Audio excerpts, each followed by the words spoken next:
Who said I was late? Who said I was late? I'm gonna find that person. I'm gonna find that bubby. I'm gonna track him down.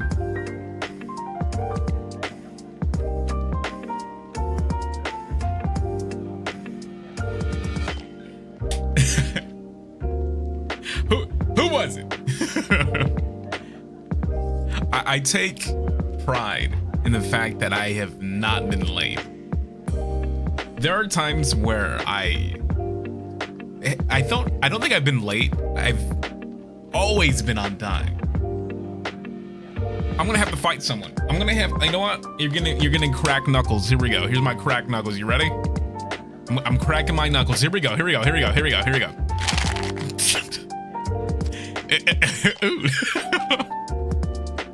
Good morning. Good morning. Good morning. Give me 1 second. Give me 1 second, guys. I'm going to go grab up some water. I'm gonna go grab a popsicle from the freezer. It is incredibly hot in my room today because summer's coming around. So give me 1 second. I'll be right back. Gonna grab a popsicle, gonna get some water, and I'll be right with you. Okay.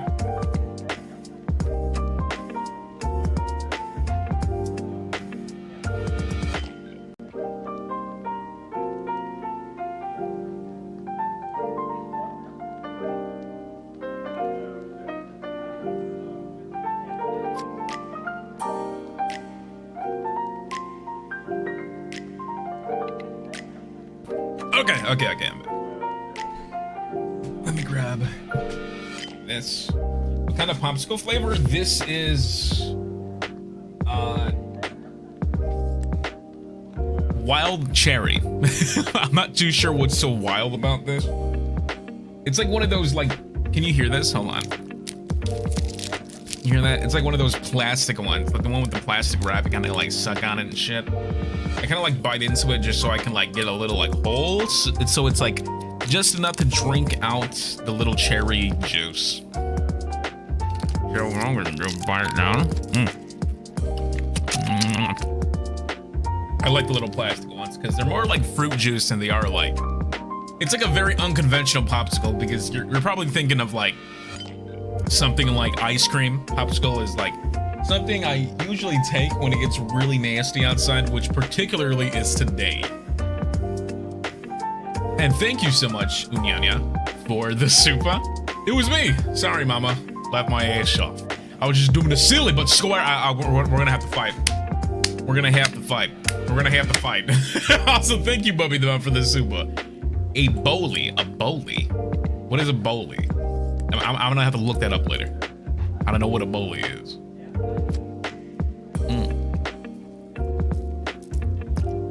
How hot is it? It's 82 degrees today. 82 degrees. Come on, get over here. Get over here. Get over here. Hi.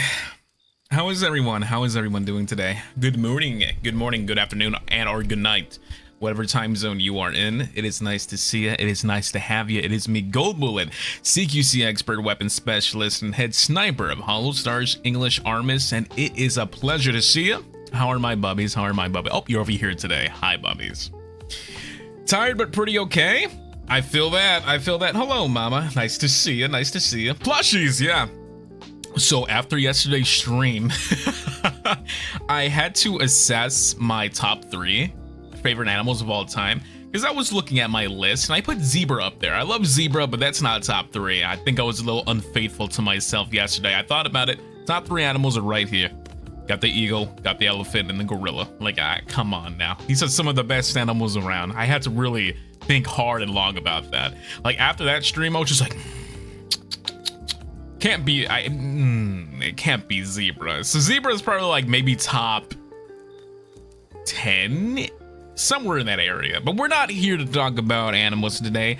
Today we are taking the 16 personalities quiz, which I've taken before. I've taken this questionnaire. I don't know what it is. It's just like kind of a not a trivia quiz necessarily, except a test for your personality type, which I believe I've taken this before, but it was a long time ago. It was a long time ago, and I don't remember the questions, and I don't remember my results. If you guys want to take this with me, if there is a pinned message in this chat that I had pinned down myself, if you want to click on that link, it will show you a direct link to the website where you can take it with me, which is pretty sick.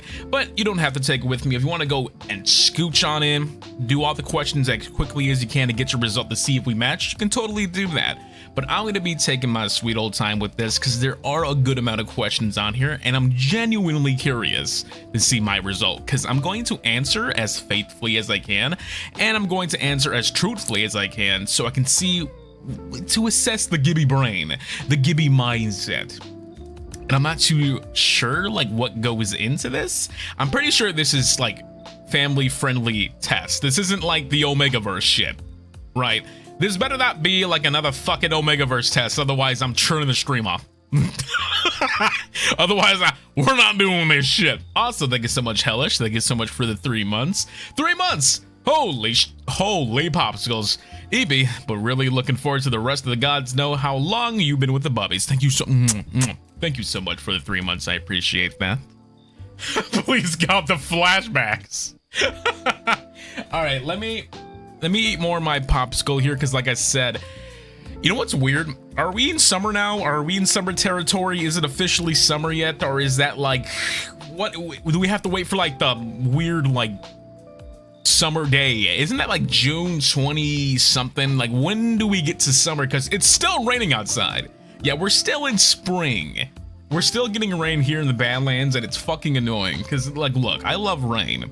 I like rain like everyone else does. Rain is fucking cool. I like the vibes. I like it when the lo-fi hip-hop has it in the background on YouTube. It's so fucking good. I love it. But it gets to the point where rain and summer do not mix.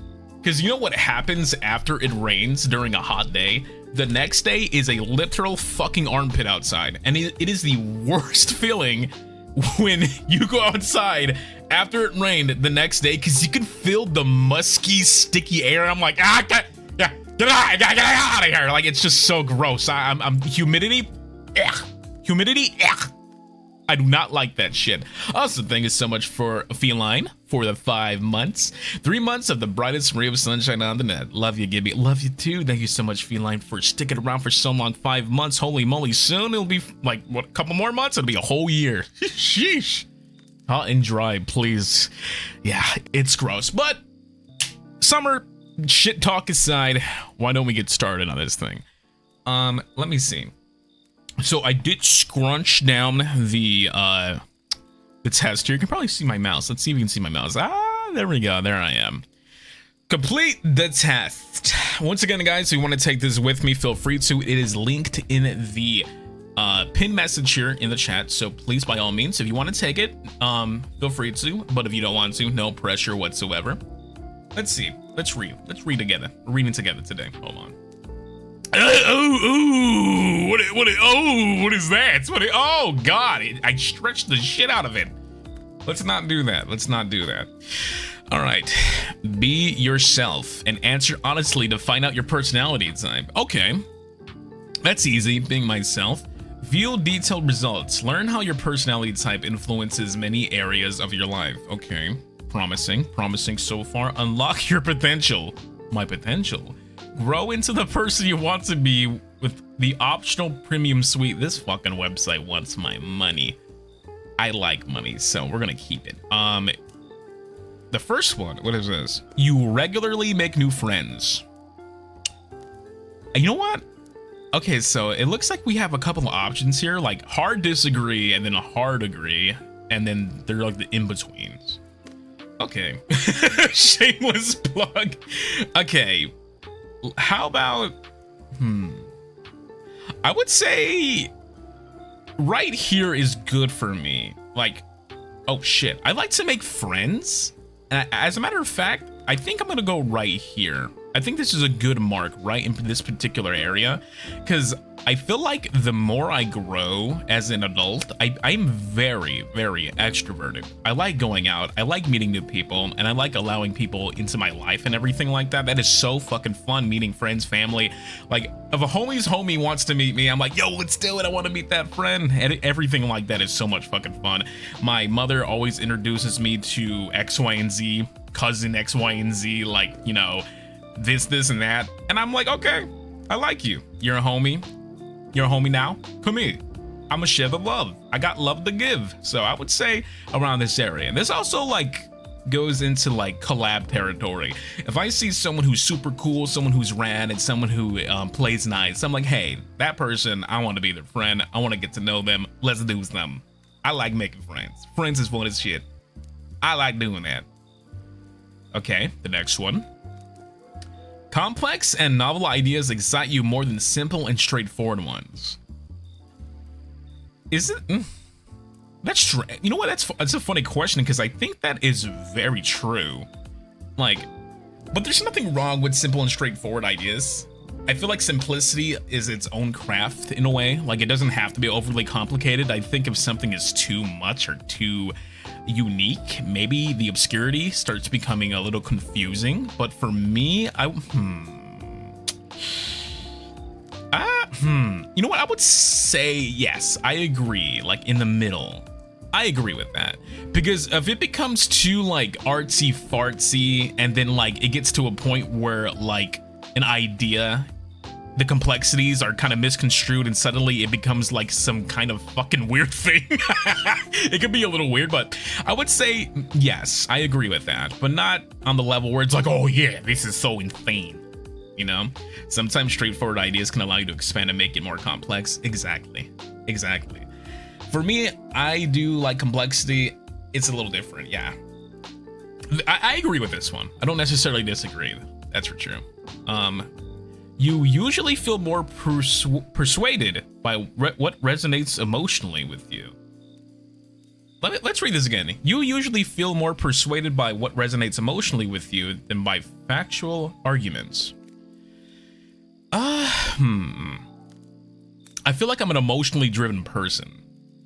I feel like emotionally, I'm very driven by that and that alone. But like, for an example, this is a difficult one. Wow, they're already hitting me with a fucking really difficult question here. Yeah, and I think this is me just being a flawed human being, a flawed boyo, is that there are times where I let my emotions get the better of me. And I feel like that's being honest. Like, there might be like, for an example, I'm trying to think of a good example to like lend this question here.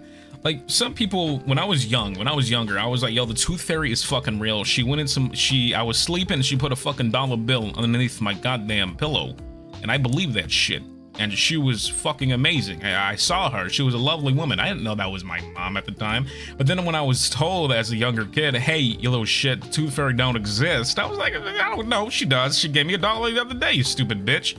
And same goes with Santa Claus. Like, as a kid, I was just like, no, Santa Claus is real. I left cookies out on the goddamn counter, and he ate that shit.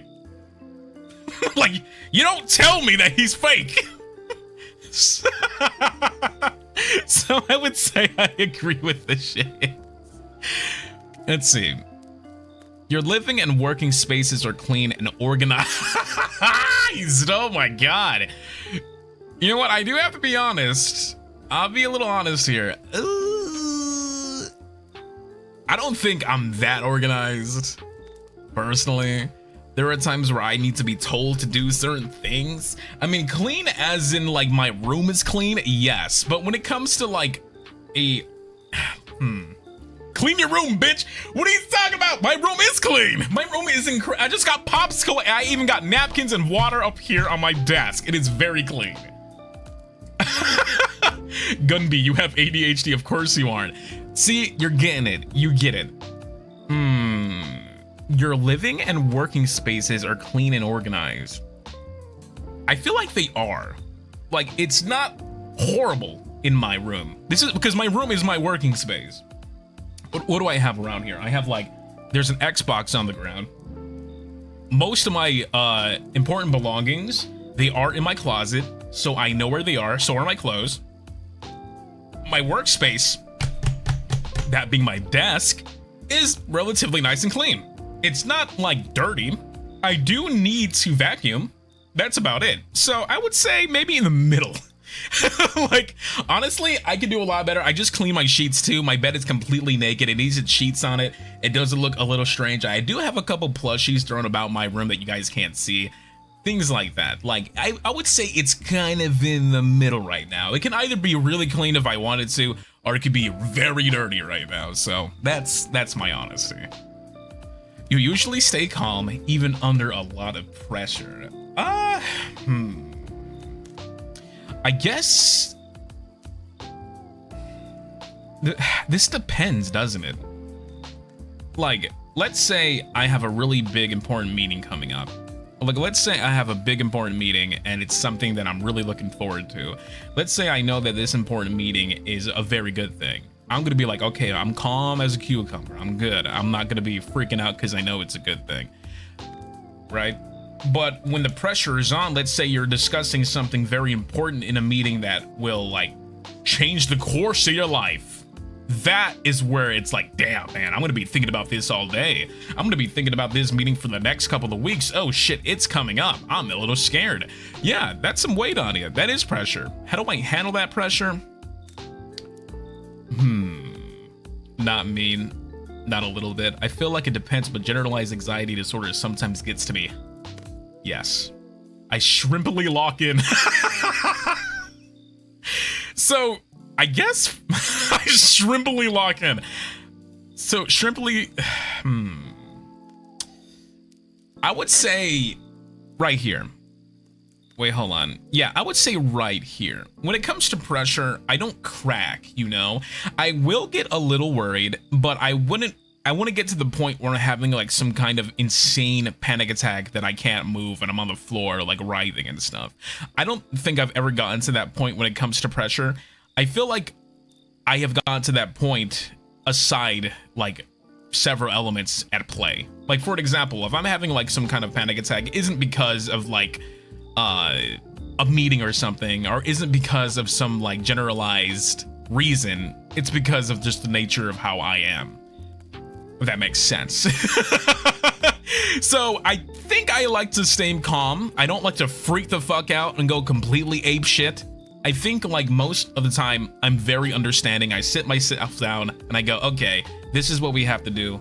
Let me just chill out for a bit.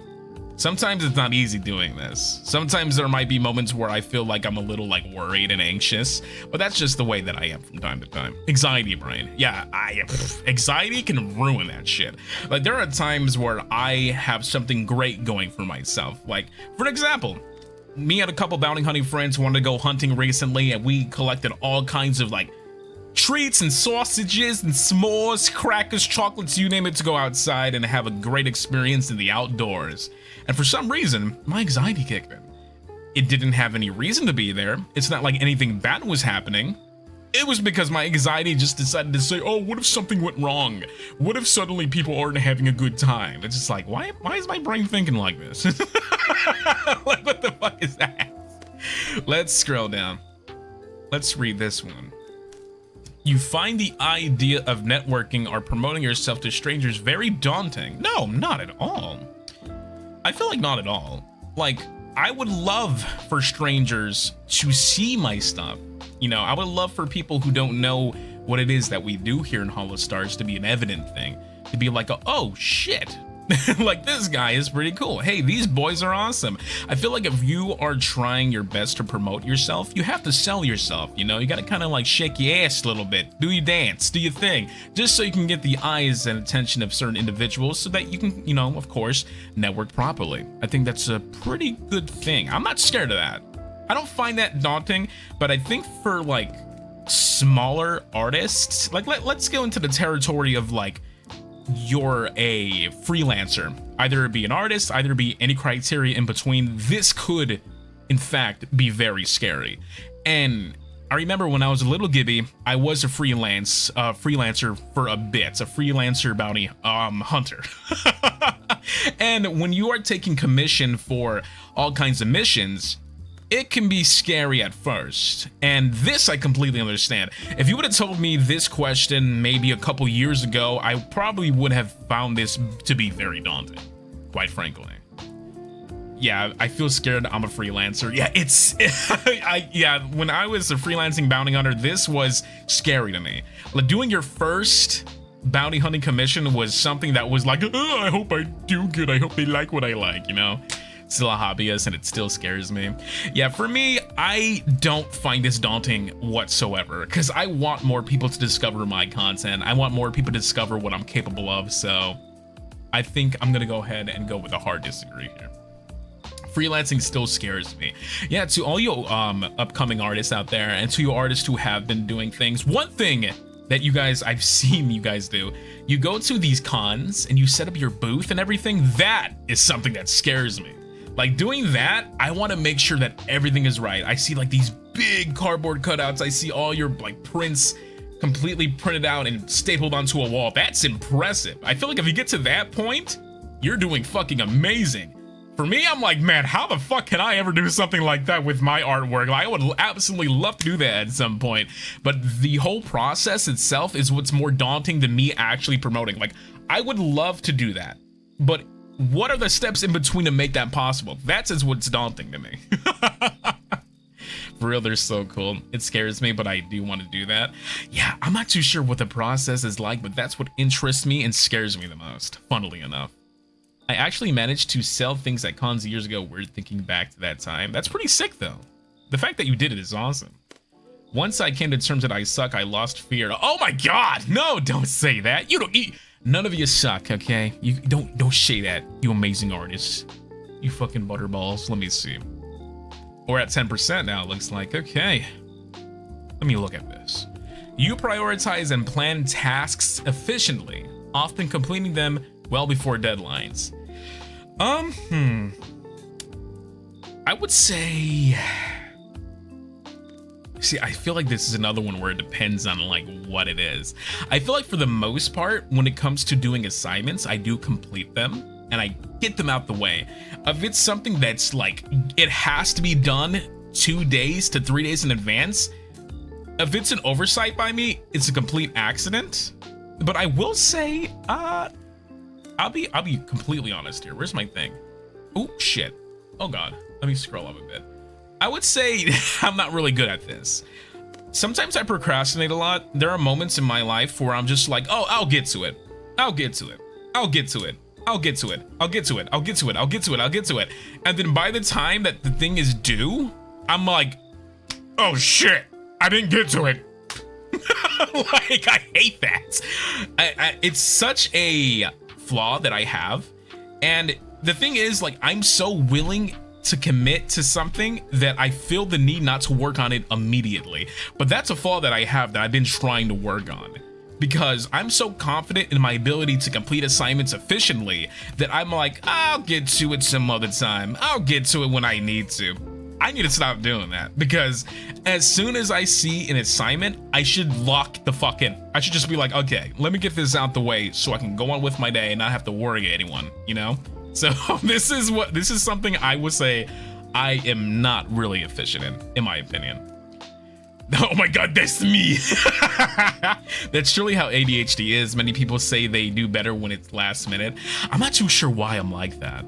Like, I often, like, because there are moments where I like pressure myself. I add weight by myself. I'm just like, at the last minute, I'll do it and I'll complete it better. And I feel like it's because that's the kind of environment that I'm so used to working in. Like, if I get a little pressure, I work better for some reason. The strangest thing possible.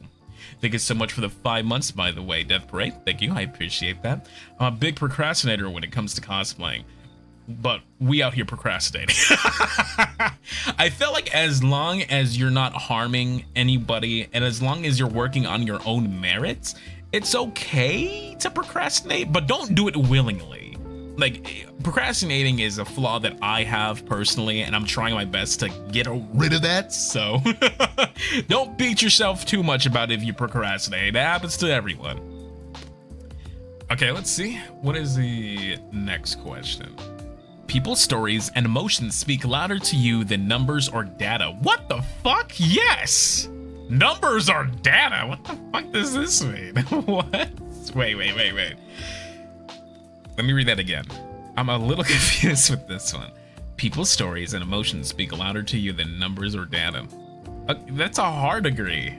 That is a must agree. Like, who is going, no, I like numbers and data instead of emotions? I don't understand, man. I'm a little confused on this. Feelings versus facts. Yeah, this is another like emotionally driven statement, it looks like. Question, excuse me. Statistical facts. Yeah, you know what? I'm gonna go ahead and agree with this. Business people me thinks, yeah, this is something where it's like, yeah, that is a funny question. Opposite of a thinker. Yeah, I think it's, let's go back to this. I want to discuss this a little bit. I feel like as an emotionally driven person, I will try my best to understand a friend or family member before anyone, right? I don't care how the stats are real. I want to comfort someone, right? I want to make sure that that person, whatever it is heard. I think that's important. That's more important to me than numbers and data, in my opinion. For me, it depends. My autistic ass does not understand emotions often. It low-key depends on the topic for me. Yeah, I see like a lot of these things, they kind of have like a deterring factor to them. It could be like a hard agree to some points, and it might be a big disagree on other points. It just depends on the situation, really. And what's the next one? You like to use organizing tools like schedules and lists. Yes, I need this. I absolutely need this. Otherwise, I feel like I might go a little silly. I might go a little crazy. There are times where when I have to make my schedule for the week so I know what I'm doing. I can't, like, I need my schedule to be out when I am ready for it. Like, without having that, where the fuck am I mentally?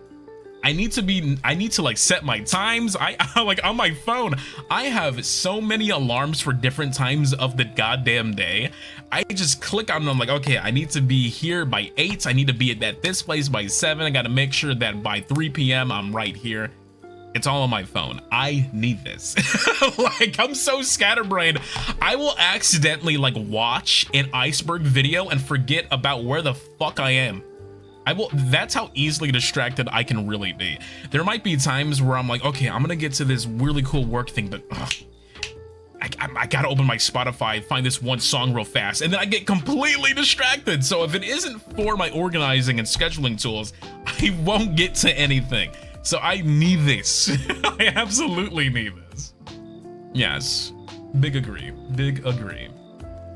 Even a small mistake can cause you to doubt your overall abilities and knowledge. God damn it, that's me, bruh. Same. So real. This one, I feel like this one hits home a little bit. Even a small mistake can cause you to doubt your overall abilities and knowledge. Yes. And I feel like this, again, falls into the territory of me being I'm acknowledging the fact that I am a flawed individual, because when I debuted, do you guys remember where you could only hear me in one ear at one point? I want you to know that I want you to know how much that really affected my mental state. Like, something as tiny as that, something as teeny tiny little bit like that, I was just like, we fucking trained for this. We had literal months, weeks, days before then to fix every little goddamn thing before that point.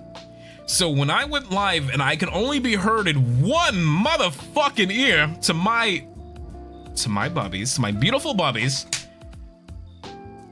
I was like, why is this happening? What the fuck is going on? Is there a good reason why suddenly this issue is happening? I mean, even when we go live from here from time to time, I like to be as professional as I can. When it comes to the audio, I try my best. When it comes to presentation, I do my best there too. When this fucking microphone, this invisible microphone that you can't see, starts doing that weird crispy thing where it starts like being all poppy and my voice sounds like I'm in static, what the fuck causes that? Even as something as tiny as that really fucks me up.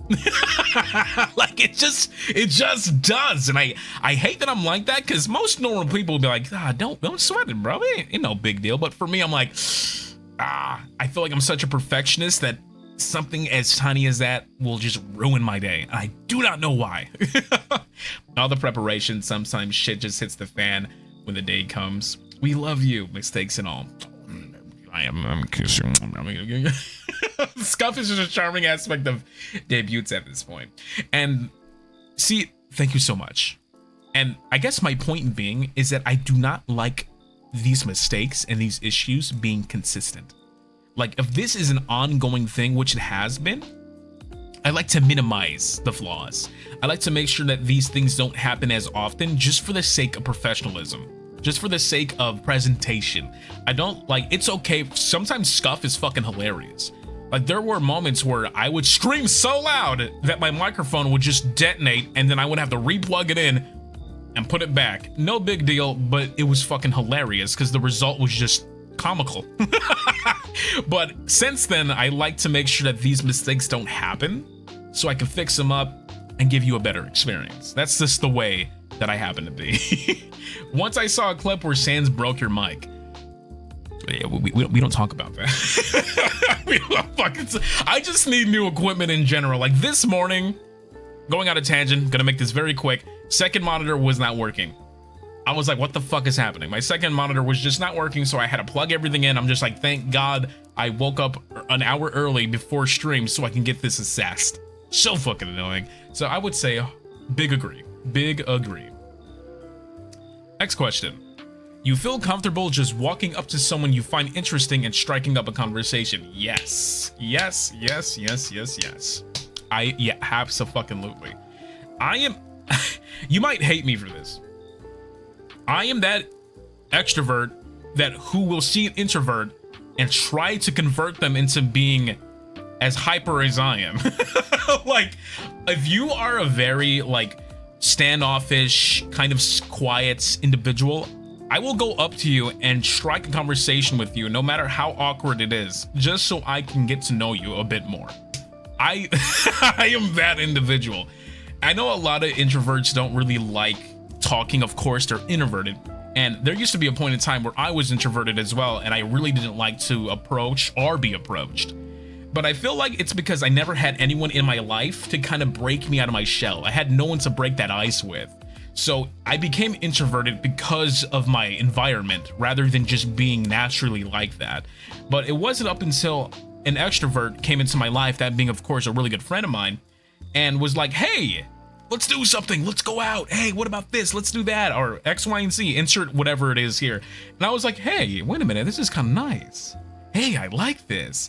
And then the more I got into being a little bit more outgoing, the more I started making more conversations with individuals that were complete strangers to me. I was like, man, this is actually the shit. I absolutely love this. So that's the way that I have been for a long time now. I was an introvert, but I turned into an extrovert. I'm the kind of introvert that's okay if someone initiates the convo, but will generally keep to myself. Oh, yeah, see, that's another thing I agree with as well. As an introvert who got adopted by an extrovert, I become more ambivert. Oh, see, I keep forgetting. I love that term because it's like the middle of everything. You can be really hype one day, or you can be really like in your own lane at one day too. I love ambivert. I wish I had that confidence. It's something that comes with time. It also comes with practice. You know, it's not something you can turn on like this. It's definitely not something that you can just pursue and be like, okay, I'm extroverted now, yeah! Like, don't do that to yourself. That probably is very bad. You don't want to do that. I prefer to keep it to myself. I don't really like to initiate conversations.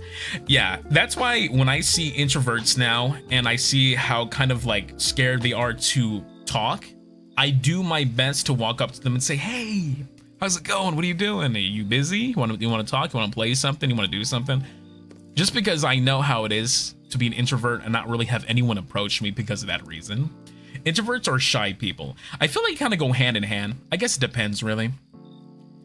I'm introverted, but not out of shyness. I just get lost in my own thoughts. True, very true. So with this one, I would say, yeah, I would say big agree. I big agree with that. Okay, next question. Let's have a look. Let me scroll up here. You are not too interested in discussions about various interpretations of creative works. Okay, I think I understand what this question is. You are not too interested in discussions about various interpretations of creative works. No, I'm very interested. Like, I'm very interested in different creative endeavors, whatever it may be. I'm really interested in it. If it's like a new way to stream, if it's a new game, if it's a new movie, if it's a new like hobby, if it's a new anything, I feel like whatever it may be, I want to see. Hard disagree. I love talks and creative stuff. Yeah, I agree with that too. I completely disagree with this one, just because on the notion that I, as an artist, as a hobbyist, as an X, Y, and Z, I feel like I owe it to myself to always see what is creatively new, what is bushin', what is poppin', what's the new fad, you know, what's something that I and my bubbies would like to play that is new. So I feel like whatever it is, any kind of in between when it comes to like a new video game, a new movie, a new this or that, I want to make sure that I'm on top of it just to see creatively what is being like pursued in terms of freedom and creative flow. I fucking love that shit. I do enjoy it. It's like reading someone else's theory and learn it from your own pace, but active discussion, let's say it never goes well with me. That I completely get.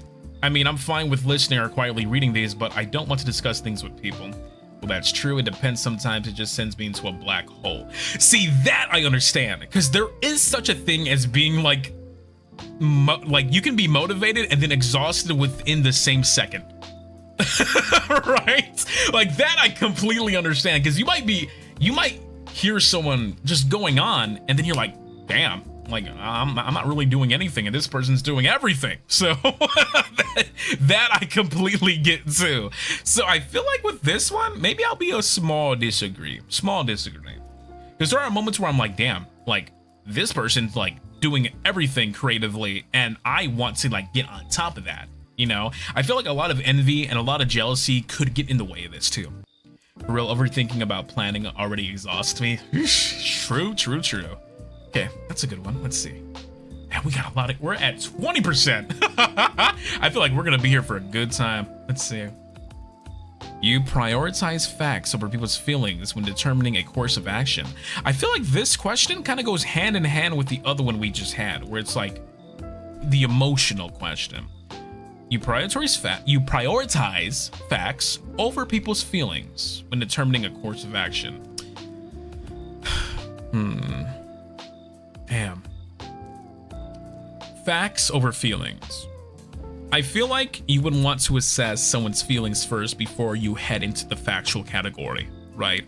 Because let's say that someone is having a mental breakdown in front of you, and let's say they accidentally crashed their car and it was completely on them. And they crashed the car, they got into an accident, and they're like, damn. And they come to you, oh, I'm so sad, I just fucking slammed my car into the goddamn house.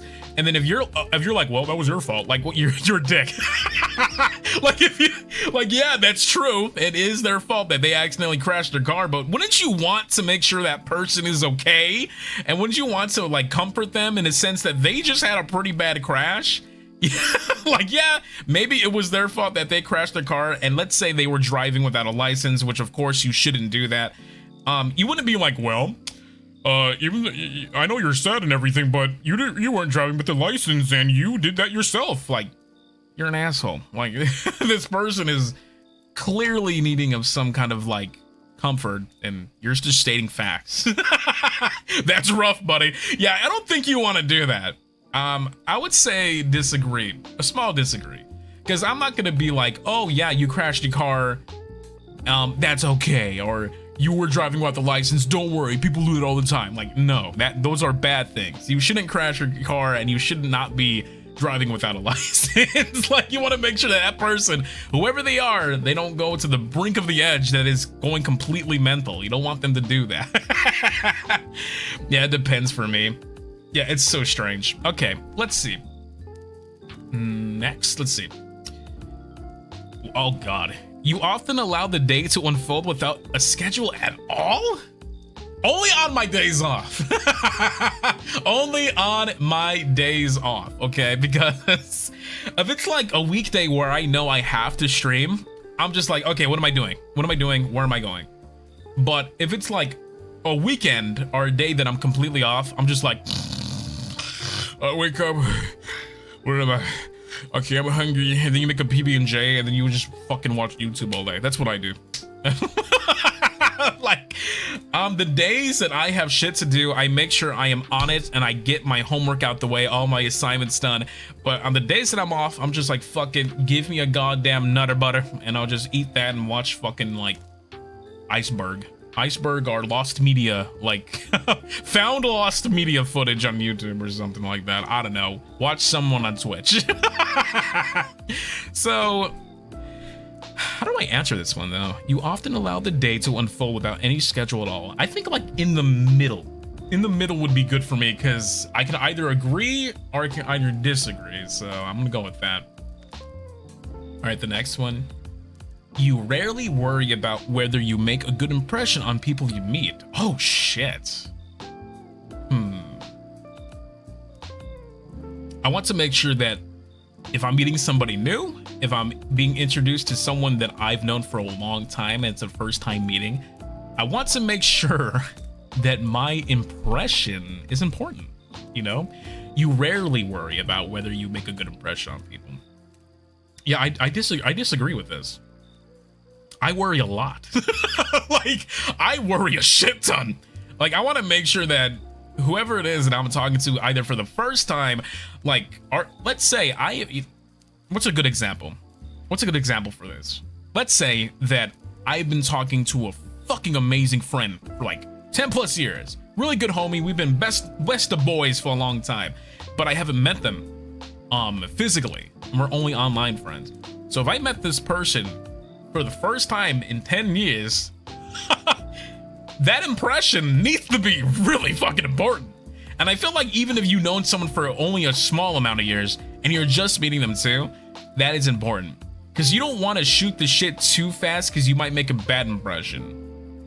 You might be like, oh shit, like suddenly I made this person uncomfortable. Hold on, let me scroll up here.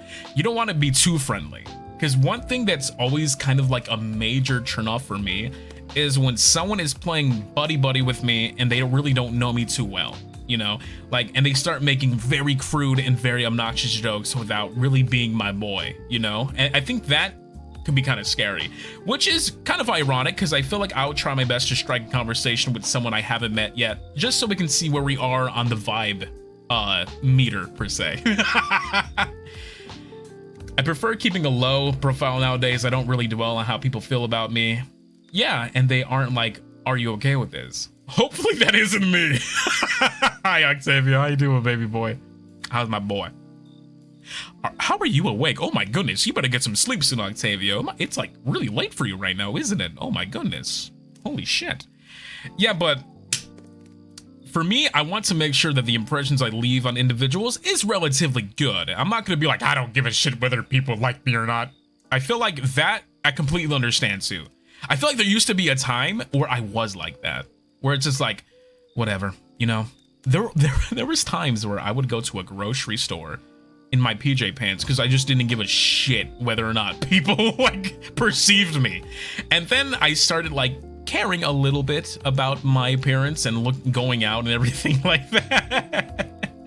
So I get both ends of this because I like these questions a lot because it really gives me like introspective on the way that I used to be versus the way that I am now. Dude, that's just my college. It's midnight in South Elysium. Yeah, you know what, Octavio? You better go get some sleep. You better go get some sleep. Or you can stay on by as we answer these questions. Because I'm kind of interested to see what the other ARMIS boys would get if they took this test. That's very interesting. That's me every Sunday getting groceries. Yeah, there are moments where I'm like, yeah, I could like throw something on real fast. I can just like, you know, grab a couple things to make myself look somewhat approachable. But then there are moments where I'm like, give me my fucking PJ pants. I don't care if in my bunny slippers. I'm just going to the grocery. I'm picking up fucking corn dog. That's just the way I am sometimes. Now I'm hit with the cleaning bug. I'm cleaning my room, laugh my ass off. You know what? After this stream, I need to vacuum my goddamn carpet. My carpet is gross. It's gross. And I got that powder that you spray on the floor and you have to like wait a couple minutes so you can like, you know, get a vacuum and clean it up. Like my floor is really strange at the moment. But that aside, so in case you visit, so you're just next door. If I visit you, Octavio, I'm gonna be sleeping in the exact same room as you. I'm sorry, buddy. Sorry I had to break it down like this, but we're brothers, and we're gonna lock toes together. I feel like I'm getting off topic. Where is next? You enjoy participating in team-based activity? Yes, absolutely. We're gonna do what? You know what?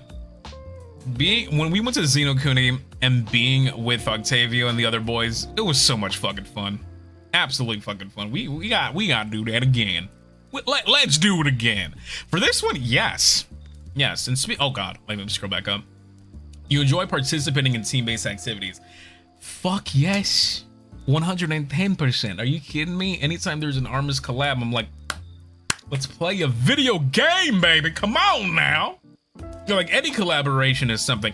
Like when it comes to team-based activities, I feel like that's where I especially thrive in.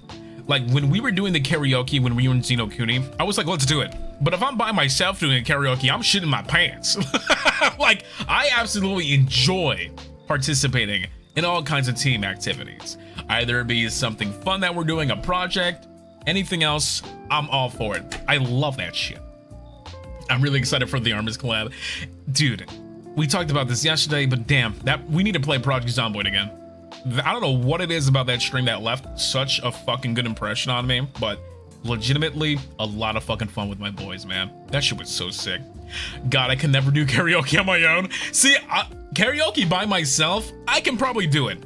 I can like balls up and be like, no, fuck it. Because at some point I do want to do karaoke, and there are some really funny songs that I also want to do. We can have fun with it. Because at the end of the day, karaoke is just for the funsies. Like that's why I want to do one sometime, maybe around my birthday, hopefully. But doing karaoke with my boys, with friends, man, that was the shit. Even though I was a little shy, even though I was a little like, oh my god, the fact that my boys were there to have fun with me and we had pizza, it was sick. Like any team-based activity is 110% better when you're doing it with your boys and there's pizza involved in some way. You got drinks? Give me a little bit of that liquid courage, then I'll do anything. All right, next question. You enjoy experimenting with new and untested approaches? Yes, absolutely. I feel like this one is big agree with this one. I feel like that's the way that I operate. This is the way I absolutely operate. Excuse me, sorry. How honest should I be with this? There are times where I see a very popular thing being played, either be a video game, either be a new anime. There are times where I see something that's so big and popular that I go out of my way to kind of like stay away from it.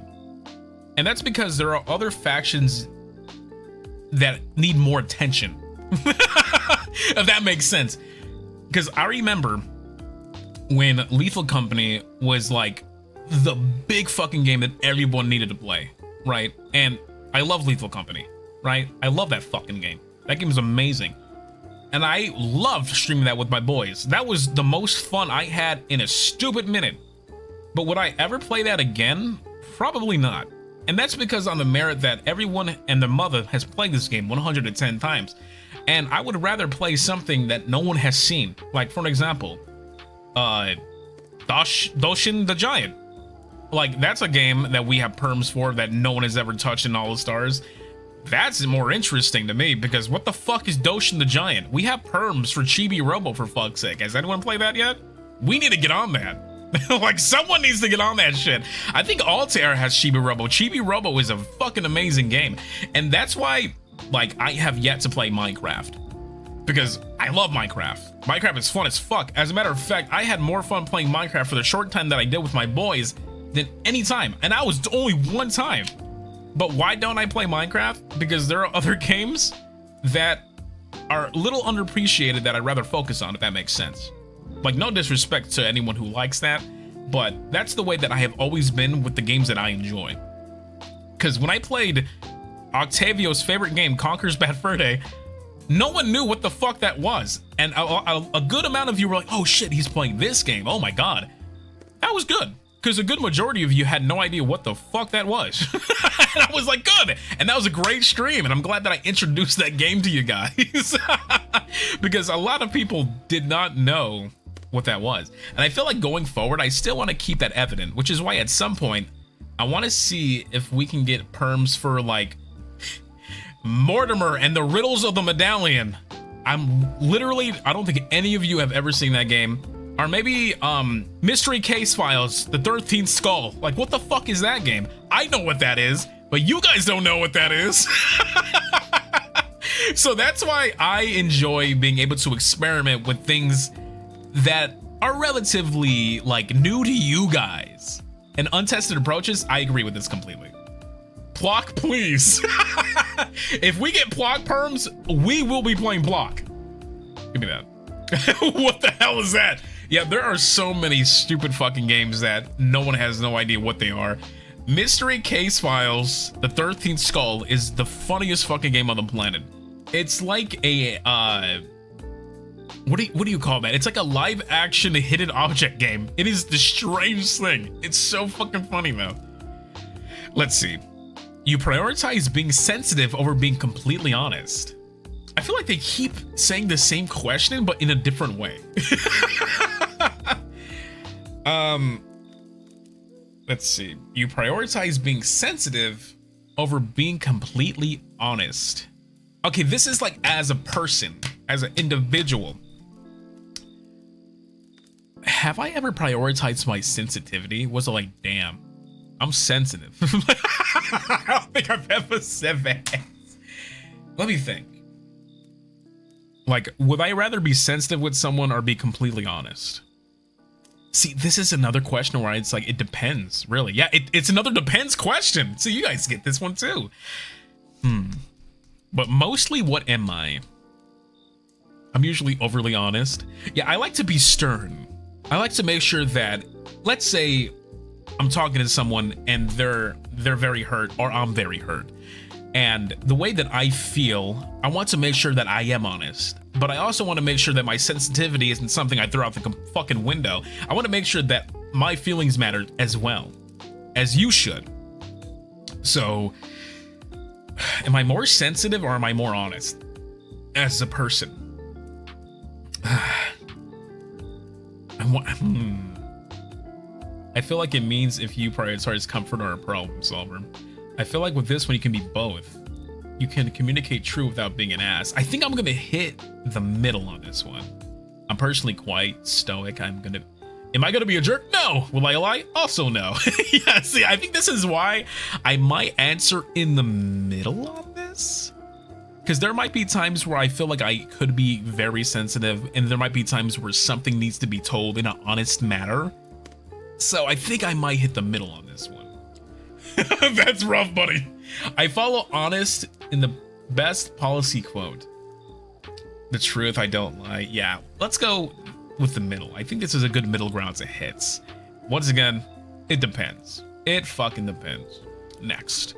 And what percent are we at? 30%? Oh my goodness, we're at 30%. All right, we're halfway there, you could say. You actively seek out new experiences and knowledge areas to explore. Yes, we just had a conversation about this yesterday where I got completely lost. Like, I got lost in on a trail. Did I know where the fuck I was going? No, but I did find some newer, interesting areas that I want to go revisit at some point. So, absolutely. This I agree with. I want to see new shit. I'm even thinking, I'm not too sure if this should be said or not, but I'll say it again. Before being an idol, I wanted to become a merchant mariner. I wanted to be a merchant marine. Gibby was going to be marine at one point. I want to do that still. I want to actively go out of my way to see if I can get my license, to see if I can go on the ship and do my thing. We'll see how that goes. But at some point, would love to do that and pursue that endeavor. But as of right now, it's not on the table. As of right now, it's not something I do want to do, but it's something fun and interesting to me as an individual. So yes, that I agree with. Oh, let's scroll up here. You are prone to worrying that things will take a turn for the worse. Man. Fish time. Find the One Piece. So for this one, let me think. FIFA, thank you so much for the soup. Goldbullet, a marine? Ironic. Thank you so much for the soup. Me in a nutshell. Octavio, what would you say? What would you say about this one, Octavio? You are prone to worrying that things will take a turn for the worse. Would you hard agree with this or big disagree? Man. Well, I do have to be honest. That's what it has said. It said be honest. I'm not sure humanity is still here by 2025. Honestly, strong agree. I'm glad that you're being honest, because I feel like I kind of agree with that too. Like, I'm not too sure. Let me try to assess why I think that way though, because I agree with you, Octavio, on the merit, on the oh, Maddie, thank you so much for the month. Thank you so much for the super, excuse me. GB as a marine merchant, hoorah. Thank you so much, Maddie, you rock. Thank you so much. Mwah. So, yes, I do agree with that. I agree with this completely. And I don't necessarily like hard agree. I would say that I'm kind of like in the middle here, because my anxiety, like my anxiety mixed with depression. Oh boy, isn't that a lot of fun? Isn't that so much fun when you're exhausted and you have so many things going on in your life, on top of like family drama, on top of other fucking in-betweens and all that shit. And then suddenly you're hungry. Guess what? You're broke. You don't have any money. So what do you do? You eat ice soup all day.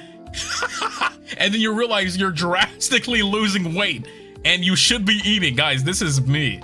So yes, there are things in my life where I feel like that I think this way, but then I actively like afterwards think like that wasn't that bad, right? Like there are moments where I'm like, oh God, this is gonna be one of the worst days of my fucking life. I'm dreading this. And then I get the day done and then I'm like, oh, that wasn't that bad. I was overthinking. What is wrong with me? Go back. This is too real.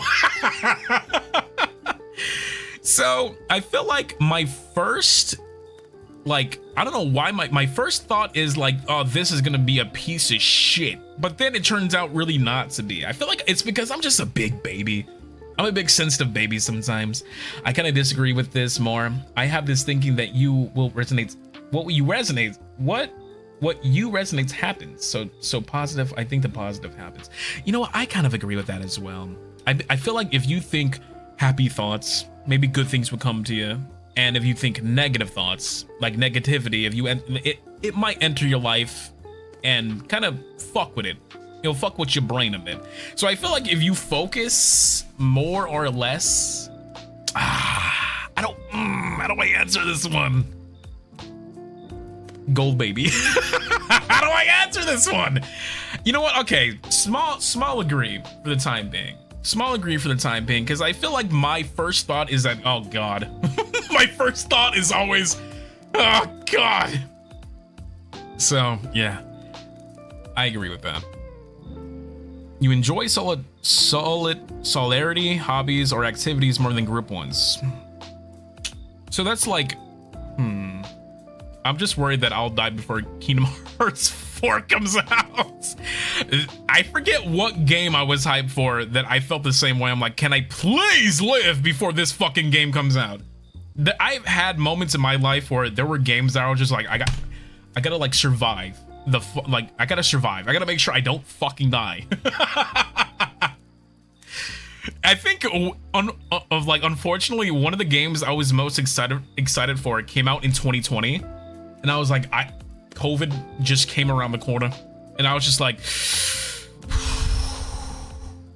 can I please just play this game? I really want to play this game. I hope to God some crazy plague doesn't take over the world right now, because that would just be the worst. And then that happened, and I was like, you son of a bitch. So, okay. You enjoy having your own hobbies, or do you like having big group things? Do I like being alone with my own stuff, or do I prefer being within a group setting? Man, I love that these questions kind of like stun lock me, because I have to think about this. I fucking love doing things with my boys, though. I love doing things with my boys. I feel like I prefer doing that. But when it comes to doing things on my own, like my hobbies alone and everything like that, I feel like those are the things that I can enjoy by myself and not have anyone, you know, kind of get in on that. Like, for an example, I love photography. I love taking pictures. I love miniature photography, like with the little figurines and they're all close to the floor. It's kind of like very Pikmin-ish in that sense. I like that photography. But is that something that I need to share with my group 100% of the time? No, not really. I like to mention it. But it's not something that I am like waning on because I rather, you know, hang with my boys. I feel like with this one, I just might hit that in the middle. Hold on, let me scroll up here. Okay, what is this? You cannot imagine yourself writing fictional stories for a living. What is this? What is this? What the fuck? You cannot imagine yourself writing fictional stories for a living. Where did this question come from? Like, what is this? Okay, let me think. Let's say, okay, I'm done with this fucking idol stuff. I'm done with this stuff. It's over. I'm gonna go write fictional stories for the rest of my life. I can't imagine doing that. Like, I cannot imagine doing that for a fucking second. I mean, I like to, like, pride myself a little bit on that I'm okay with writing. I don't think I'm the best, but am I good enough to be, like, an author and write fictional stories for the rest of my life? No! Fuck you! Okay, next one.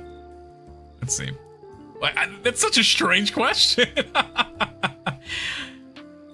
I can't imagine myself not writing fictional stuff. See, it's fun to do that from time to time. Like, it's okay to do that, but like to do it for my life? I am not an author. I am not a writer. That is something that does not fit my category in any way. Okay, you favor efficiency in decisions, even if it means disregarding some emotional aspects. Are these questions for business people? But it feels like these questions are for like corporations. Nah, I'd write. Thanks for this super. I don't want to disregard someone's emotions. It feels shitty. I don't know. I feel like if someone can potentially be hurt through a choice, if I can mitigate that element so that they don't hurt as much, I'm taking that route. Because I'm not gonna be like, oh, fuck this person and their feelings. Fuck him. Like, that's just being a douche. That's just being a fucking douche. I'm in the middle, more towards agree. Yeah, but that's you don't want to coddle someone either, right? You don't want to baby them to the point where like they're just doing something abnormal. Disagree, but not too hard, you know? Yeah, see, you get it. Bubbies, you get it. Bubbies, you get it. I'm going with like a small disagree. Small disagree. Okay, the next one. You prefer to do your chores before allowing yourself to relax. Yes, yes, yes, yes, yes. I want you to know, after every stream, I do my best to get the waiting room up. I do my community tab post on YouTube, and then I make the tweet.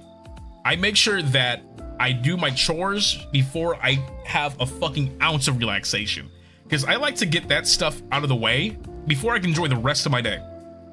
So with this, that's a big agree. I think this is a big agree. You're good with that? Absolutely hard agree. If they don't, they won't get it done. Yeah, see, that's me though. See, like, this is why I prefer to do my chores before I relax, because if I get too relaxed, I will nap and go to bed for the entire fucking day. I will just stop like functioning, because my body loves sleeping. I love going to bed. I love knocking the actual fuck out and not doing anything.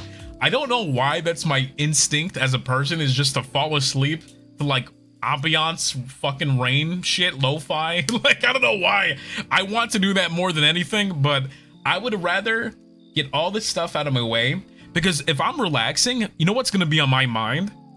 You know what's going to be on my mind? The fact that I didn't get to these chores, the fact that the garbage is sitting there in the corner of the tavern rotting, the fact that there are dishes in the sink that need to be cleaned, and I'm just sitting here doing nothing. Like, if I get that out of my way, I can potentially enjoy my relaxation 110% more. So, big agree. Big boy agree. Next. We're at 40% now. Okay. In disagreements, you prioritize proving your point over preserving the feelings of others. Okay. So let's say you and a family member, you and a friend group, let's say that, if you're backed into a corner and you know that you're right, you want to prove your point. You don't want to be like, well, shit, I'll just let everyone dog on me. I sit here because I rather make sure that the other people's feelings aren't hurt. But you're kind of like throwing your feelings under the bus. And I feel like that kind of sucks, right? So I feel like if you're put into a corner like this and you have people trying to, like, you know, bully you and you want to prove your point, I feel like you have to stand up for yourself. I swear this quiz is half the same question with slightly different wording. See, that's what I was thinking. That's what I was thinking, the same exact thing. Depends. If I don't care about them, I will reach the Valhalla of pointless arguments. I like the way that you think. But I want to hear them out at first, as well as to analyze the whole situation. I want to understand the first, then talk. Okay. Bubbies, I love you. Bubbies, I love you because you're saying the things that I think. Agree. Agree, but I wish it was different. It might be in the middle for me. Depending on the context, there has been times where someone almost done stuff that came back to bite them if I didn't do it. Yeah, I feel like for me, I would probably have to go in the middle on this one. I'm gonna hit the middle one, because you want to make sure that you hear the other people first before you make your own statement. Because you don't want to throw your own statement over them. You want to make sure that you all get a good, like, middle ground of conversation before you get to the point where you start yelling like, oh, ah, ah. So I'm gonna go in the middle on that one. You usually wait for others to introduce themselves first at social gatherings. You usually wait for others to introduce themselves first at social gatherings. So when they say social gathering, that could be like literally anything. Because I know when we went to Zenokuni, I was introduced, you know, Shikamane, our managers, they were like, hey, these are the JP boys. And then I was like, oh shit, bring it in, give me a hug, motherfucker, come here. Agree. I kind of agree with this a little bit. But at the same time, I would like to introduce myself. This could be either or. God damn it, it's another like depending thing.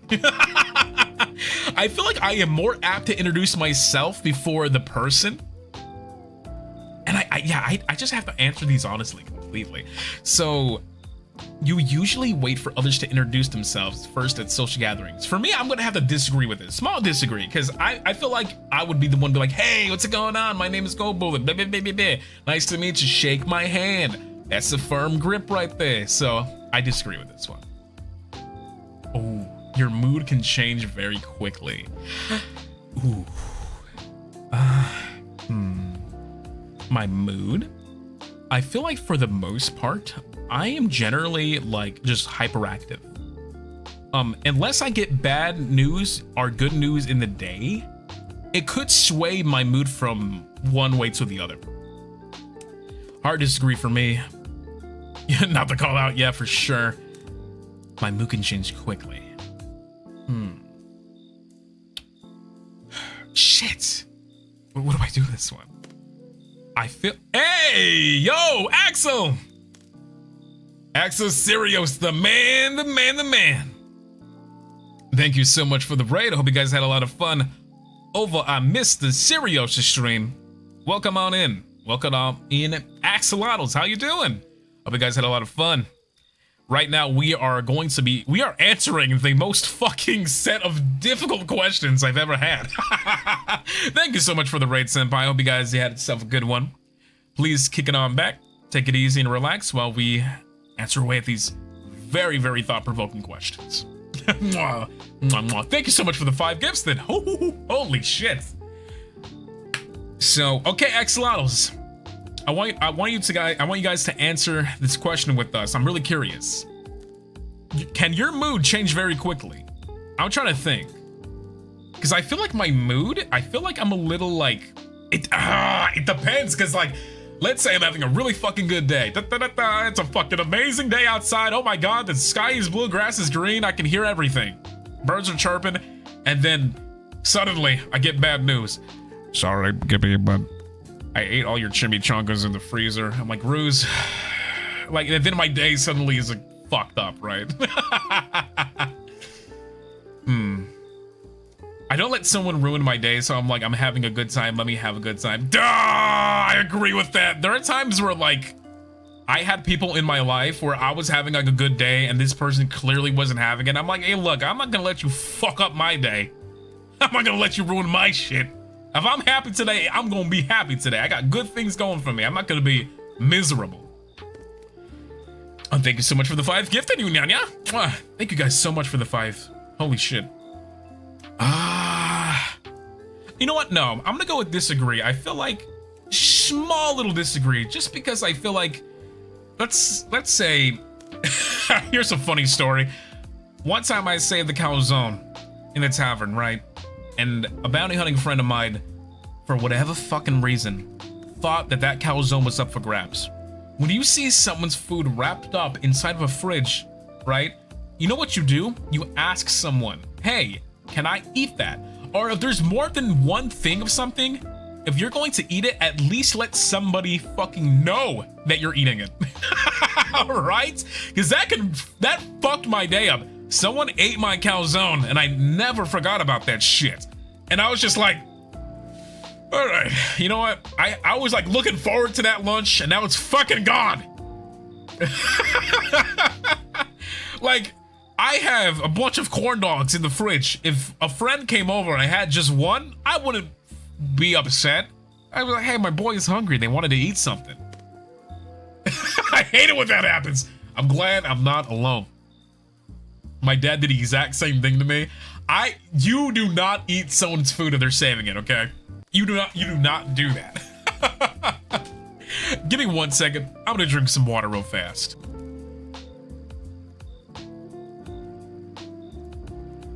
Okay. Next question. Let's see. You are not easily swayed by emotional arguments. I feel like this test really loves its emotional questions. You are not easily swayed by emotional arguments. What the fuck does that mean? Wait, what does this mean? An emotional argument? Like, what is an argument if not emotional? Like, is every argument other than emotional arguments not emotional whatsoever? What exactly does this imply? I'm not easily swayed. Yes, I am. Because if someone is crying to me, and I'm gonna cry too. I don't know why I'm like that. Like, there are moments where I'm like, I'm having a not an argument, but just like a relatively like emotional talk, and then suddenly the person I'm talking to is crying and they're sad. I'm just gonna like,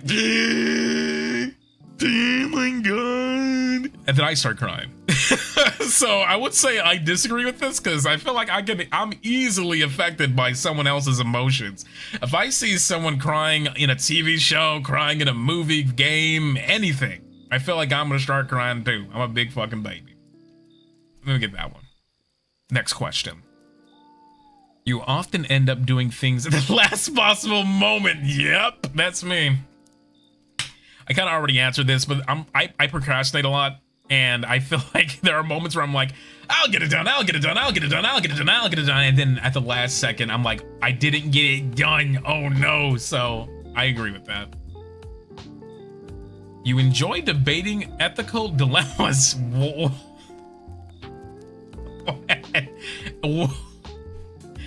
Wait, what the fuck? What the fuck is this? You enjoy debating ethical dilemmas. I think anything else is interesting. Like, let's talk Nintendo Direct. Like, let's talk like what Nintendo Direct is gonna happen. Like, when's that gonna happen? What are they gonna be introducing? Are we gonna see a new Donkey Kong game? Isn't that a lot more interesting than an ethical dilemma? Like, what? Sounds like a Shinry kind of question. Absolutely not. New Animal Crossing, please. I don't know. I don't enjoy that. I don't look forward to this. Dude, I don't think I get up in the morning, I'm like, it's time for me to get an ethical dilemma conversation going. I'm ready for this shit.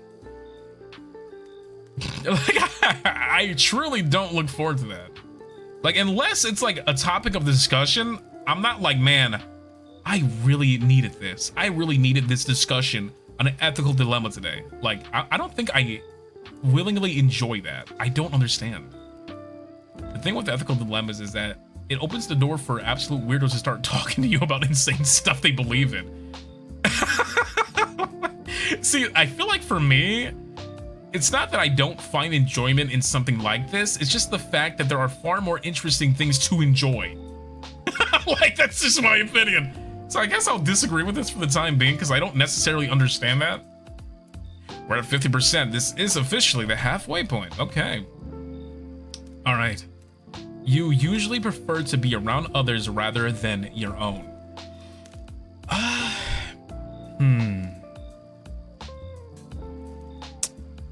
Whew. Man, that's a good question. Shit. Man, I don't know. Being the extrovert that I kind of am, I feel like there are times where I'm just like, man, I need a vibe on my own. I'm not too sure if you guys have ever done this. You owe it to yourself to do this. On a fucking beautiful day, and I mean this, on a beautiful day, maybe you don't want to do this. Just go walking early in the morning so you can go see the sunrise. And if you're doing that by yourself, that is fucking awesome. That's fucking amazing, right? Doing something on your own is great. I don't always need to be with someone to enjoy my time, but would I like to do that? Absolutely. Because if I have someone to enjoy that with, that makes that experience for me a little bit more enriching, because I get to share my thoughts and my feelings with somebody else. I think that's awesome too. But do I prefer being around people more than myself?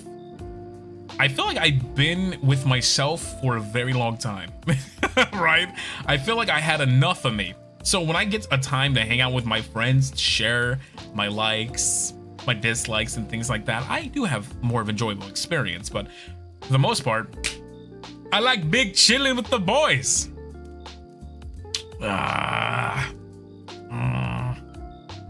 You usually prefer to be around others rather than your own. I definitely prefer being on my own, but there's a select group of people I want to have a constant communication with. I love you. I love you for saying that. Because that's the way that I feel too. Because being like, would I be able to survive completely stranded in a forest by myself? Or would I rather do that with someone else? Right? So at least I'm not alone. I feel like I like to be with more people than I do by myself. I feel like I like having that connectivity with individuals where I'm not always alone, stuck in my own thoughts. So, and thank you so much, Dooley. Thank you so much for the 5 months. Hi, Gibby, welcome back. We missed you. Mwah. I missed you too. So, you usually prefer to be around others. I would say, should I go in the middle? I'm gonna go in the middle on that one. You become bored or lose interest when the discussion gets highly theoretical. Oh, fuck! These questions are mixing me now. They are stunlocking me. You become bored or lose interest when the discussion gets highly theoretical. No, not necessarily. Like, if we're talking about Ocarina of Time, Majora's Mask theories and all that shit, talk about, like, characters and Wind Waker and stuff, like, I'm not too sure why I'm going to Zelda, because I feel like Zelda is that one franchise where a lot of things are rooted in theories and stuff, and that is fucking cool. I like being able to have, like, theoretical, like, ooh, let's say the developer of this game implemented this mechanic here and left this Easter egg here. What exactly does this mean? And this game had cut content that was supposed to have this cutscene, but this never happened. So it makes you think if this is actually canon or not. I feel like if something has a theory to it, it makes it highly interesting. That's just me. That's just fucking me. I love hypotheticals and theories in terms of understanding the concept of human conversation. Yeah, I think it's fun to make up a theory. Like, that goes as far as to, like, mystery solving and everything like that. So I feel like that goes hand in hand. So I don't think I become bored. I think I become far more interested, in my opinion. If it's too overcooked, I lose my mood. No, oh, that I agree with. If it gets to the point where it's like, ew, but this character, this event's happened, and it was actually just all a dream, and the person's actually in a hospital, and this is just a made-up scenario. I'm like, oh, come on. What kind of theory is that? Thank you so much, Library, for the month. Thank you so much. I love theoreticals, too. I'm going bananas. Huh, yes. You become bored or lose interest when the discussion is... No, I disagree with this slightly. Most overrated theory, yeah. If it gets too overcooked like that, that's where I'm just like, give me the fuck out of here. When facts and feelings conflict, you usually find yourself following your heart.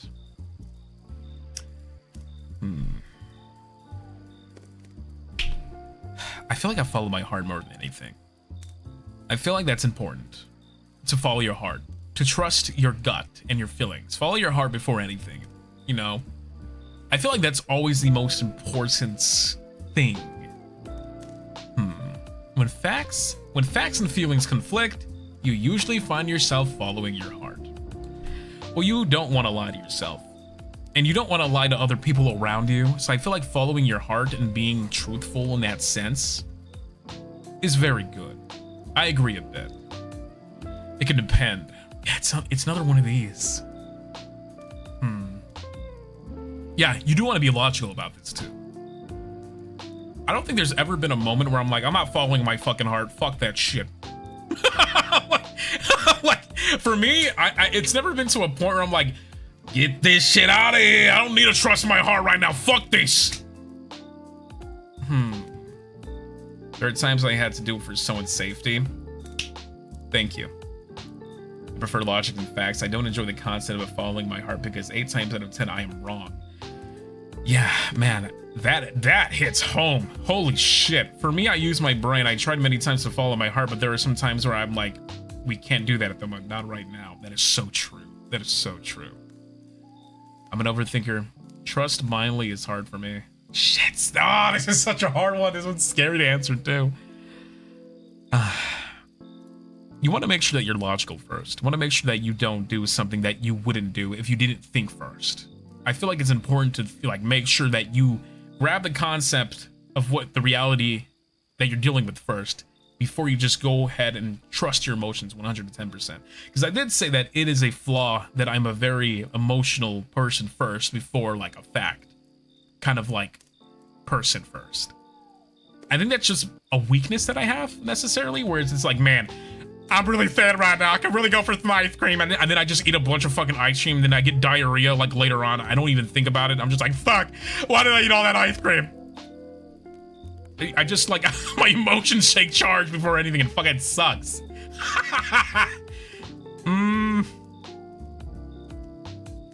I have to go in the middle on this one.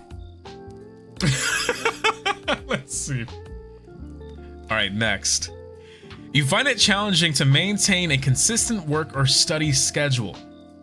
No, I don't. You find it. I don't think it's challenging, but I don't think it's like the easiest thing to do, because committing to a schedule like the way that we do, which is like weekly like streams. This is something that for a lot of people could be difficult, but for someone like me who's been doing it for God knows how long, this shit ain't nothing to me, man. This shit ain't nothing to me, man. Like I said, if you would have told me this question maybe like a couple years ago, I would have been like in shambles. I would have been like, I find this incredibly challenging. But for me right now, Dracula flow moments. This shit ain't nothing to me, man. Kind of agree for a spontaneous person.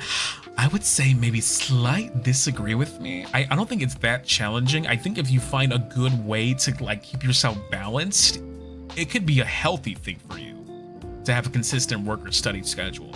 Because I feel like it's all mentally, you have to stimulate yourself in a way where your gears are rotating over and over again. You want to make sure they're oiled up. You don't want to make sure they burn themselves out. I feel like once you get that sweet spot, you are good. You are good. I need some green tea in the morning. I need myself some nice music. I need it to be nice and ventilated in my room, and boom, I'm good to go. I'm good to go. So I would say slight disagree. And let's see. You rarely second guess the choices that you have made.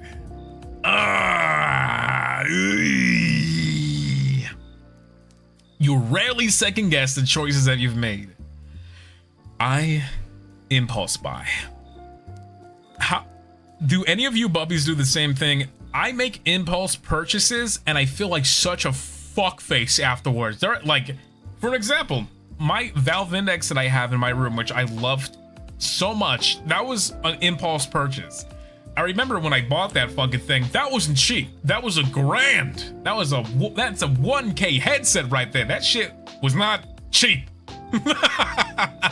And I remember when I first made the choice to buy that, I was like, yeah, I want it. And then I bought it, and then I started thinking about it. I'm like, I just dropped a fucking $1,000 on a video game headset. What the fuck is wrong with me? Why am I doing this? I started second guessing myself like immediately. So I feel like I don't rarely do that. I big disagree. I hate the fact that I'll see something like my favorite production of like figurines, First Four Figures. They make these giants, fucking amazing statues of like games and stuff, and they are expensive. I will buy that in a second if someone does not tell me to not do it. I remember at one point I was going to purchase for around $3,000 a Luigi's Mansion arcade machine cabinet. It was available for me. I had the money at the time. I was going to buy it, and then I was told by so many people that is $3,000 fucking dollars on Luigi's Mansion arcade cabinet. You dickhead. Don't spend money on that. Don't waste your money. That's at least like a couple of months worth of food. And I was like, I want Luigi's Mansion arcade machine. You don't get it. And then I had so many bounty hunting friends at the time saying, don't fucking do it. Don't buy it. And I was like, nah, fine. I won't do it. I won't buy the fucking thing. So I feel like I hard disagree. I always second guess myself. I feel like I do it often just because I know what could be lost. That being my precious money. The money that I need to buy fucking corn dogs with. Yo, Matito, thank you so much for the super. I was sad and I had to buy a carrot cake. Oh no, it was horrible. So I ended up feeling sad and stupid. Oh my God. Hey, I love carrot cake. You could have given it to me, but I feel that. I always second guess myself on things. It's so goofy. Like, a lot of people love manwich. I don't like manwich. I try to eat manwich and I think it's gross. I don't like manwich. Let me see. Thank you so much for the super. Penko, thank you. Mwah. Thank you so much. As a makeup magpie, I feel this in my bones. What should I say?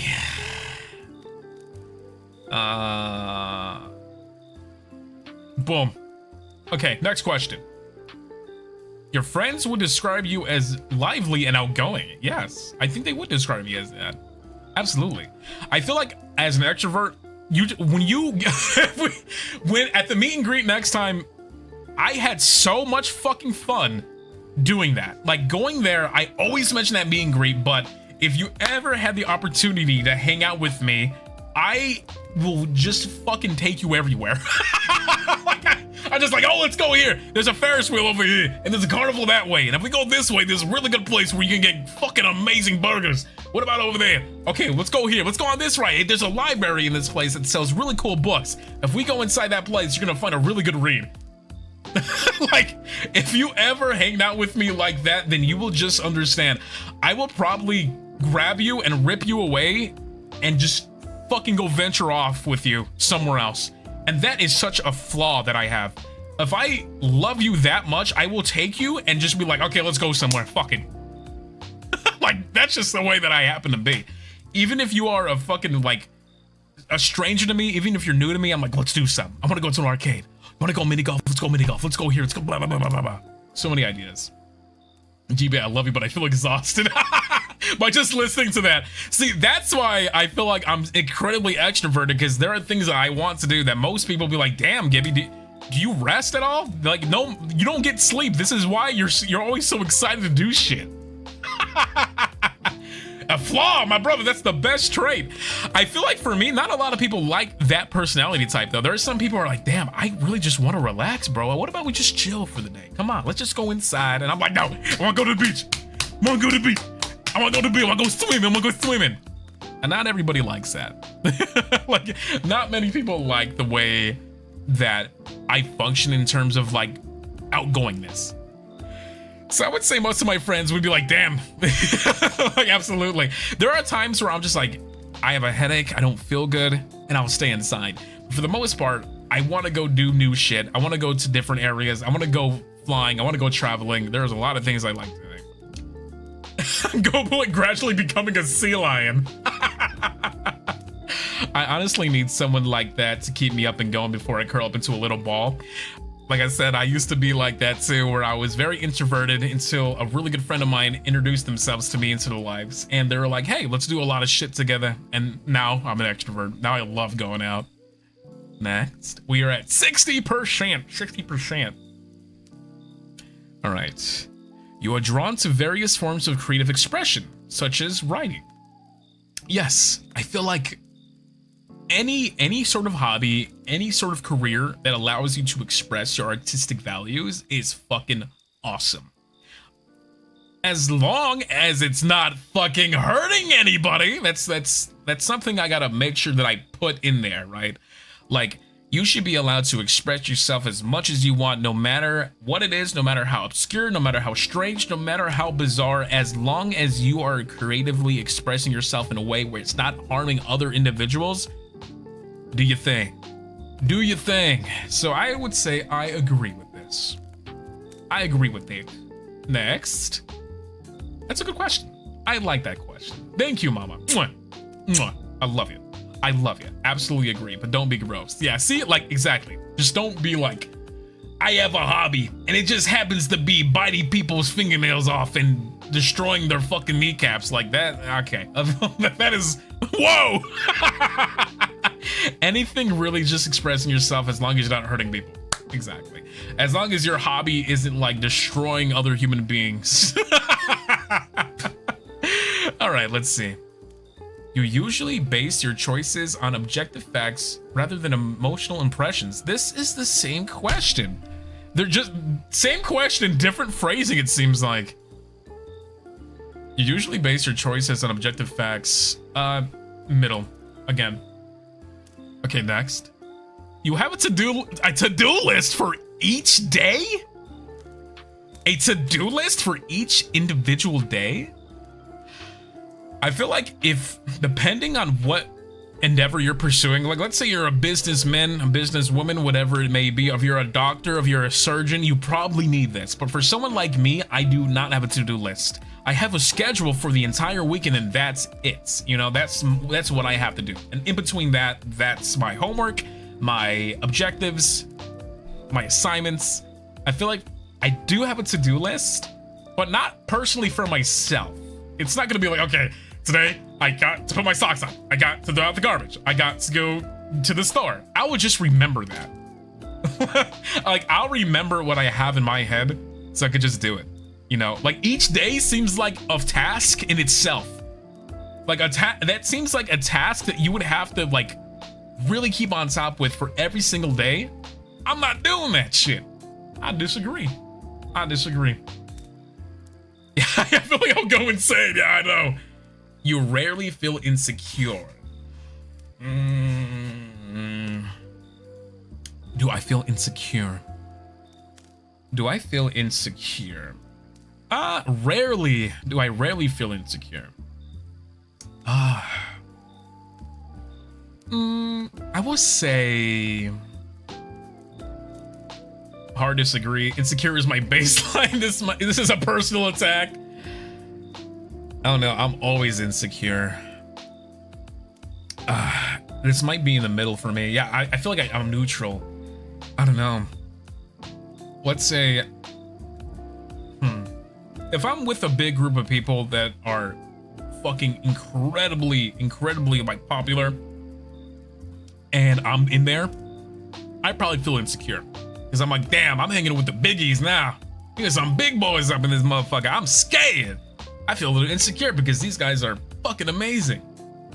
But at the same time, like, I have that in my brain. I'll be like, man, okay, I'm hanging out with some big boys, but I'm having fun. So I don't feel too insecure because I'm here, right? I'm here for a reason. So I feel like I can have my moments where I do feel insecure, but they're completely obstructed by the fact that I'm having fun, right? The fact that I'm out there doing my thing too. Who is insecure these days? I feel like insecurity is something that we've all felt at one point, right? It's something that most people still feel. It's depending on certain things. I'm insecure with my body. I understand that too. I completely understand that. Like, if we base this off of like insecurities that we have as individuals, like I really don't like the way that my my hair grows. I have a lot of fucking hair, and some people are like, man, you need to keep your hair. Your hair looks amazing. So there are times where I kind of shave my hair shorter than it normally looks, and then I feel insecure because I don't think I look good with short hair. But then a lot of people are like, no, you look amazing. And then I can't fight that feeling because I'm just like, I think I look like a fucking thumb from Spy Kids or something. Like, I adore, yeah, I don't know.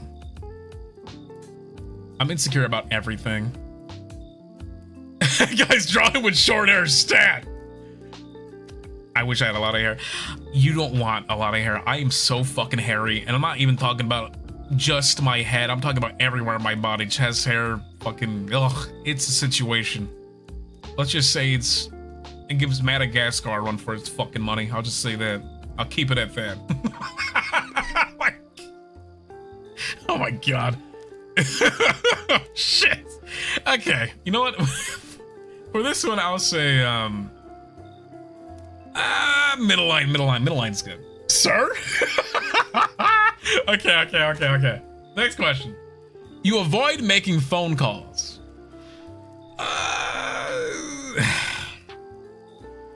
If it's important, I have to get to it. Like, here's a good example. I was spending so much money that my bank account was like, what the fuck are you doing? And I was like, spending money? And they're like, well, this is a little suspicious, so we're gonna decline your credit card until you call us so we can make sure that it's you doing these charges. And I was like, okay, fine, let's do it. So I got on my phone, called my bank, and I said, hey, this was me doing this. And they're like, it was you. Okay, answer a few security questions. And I was like, I mean, did I roll my eyes? Yes. But I had to make that call so I can get my bank and my bank account so I can actually just buy shit. That I don't mind doing. Like, is it irritating? Yeah, but I don't avoid doing that. I need to do that. Even when it comes to like calling, like for an example, yeah, phone anxiety was not great when I was delivering pizza. Oh, that too, yeah. That's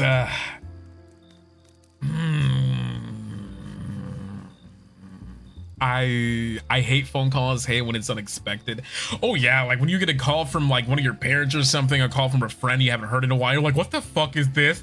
What the fuck is this? It kind of gives you a little bit of like your heart skips a beat. The last time I willingly made a phone call was to my auto insurance after an accident back in November. Yeah, I feel like that's something you just have to do, right? That's like mandatory. If you're avoiding that call, then you're just avoiding like an element of your life that needs to be, you know, assessed. I used to have anxiety, then I worked at a call center. Yeah, I feel like you do. Because I used to absolutely hate going to the grocery store when I was younger by myself. Going to the grocery store by myself was scary. Like going up there, ringing up all my food and like putting my card in. That was scary for some reason. But after you do it so many times, when you grow older as into an adult, it's just like waking up in the morning. You really don't think about it. You just do it. So for me, I would say I semi-hard disagree. If I have to make a phone call, I have to talk to someone, I definitely have to do it. So, next question. You enjoy exploring unfamiliar ideas and viewpoints. I feel like we already answered this one. Did we not? Hello, Gibby. Hi, 114. Hi, 114 fruit fly. Yeah, you get desensitized to it. Exactly, Kiwi. You get desensitized to these kind of things, but you enjoy exploring unfamiliar ideas and viewpoints. Yes, that I agree with. I feel like we already answered that one, so we're just gonna go next here. 70%. We are at 70%. You can easily connect with people you just met. Yes. I answered this already. I feel like, yeah, what the fuck? Same 4 questions, but remix for 11 hours. That's what I'm saying. Like, what the fuck? You can easily connect with people you've just met. Once again, I'm an extrovert, and I feel like if I meet someone completely new, I will vibe with them immediately, and we will have some kind of vibe. I'll make sure the vibes are somewhat immaculate. I'll try to keep up a conversation, but there are times where it doesn't go in my favor. There are times where I'm like, man, I can't wait to meet this person, I'm looking forward. So you talk to him, and then you don't vibe, and then suddenly the vibes are kind of like, they're weird. You guys are not really making conversation. And I feel like it takes two.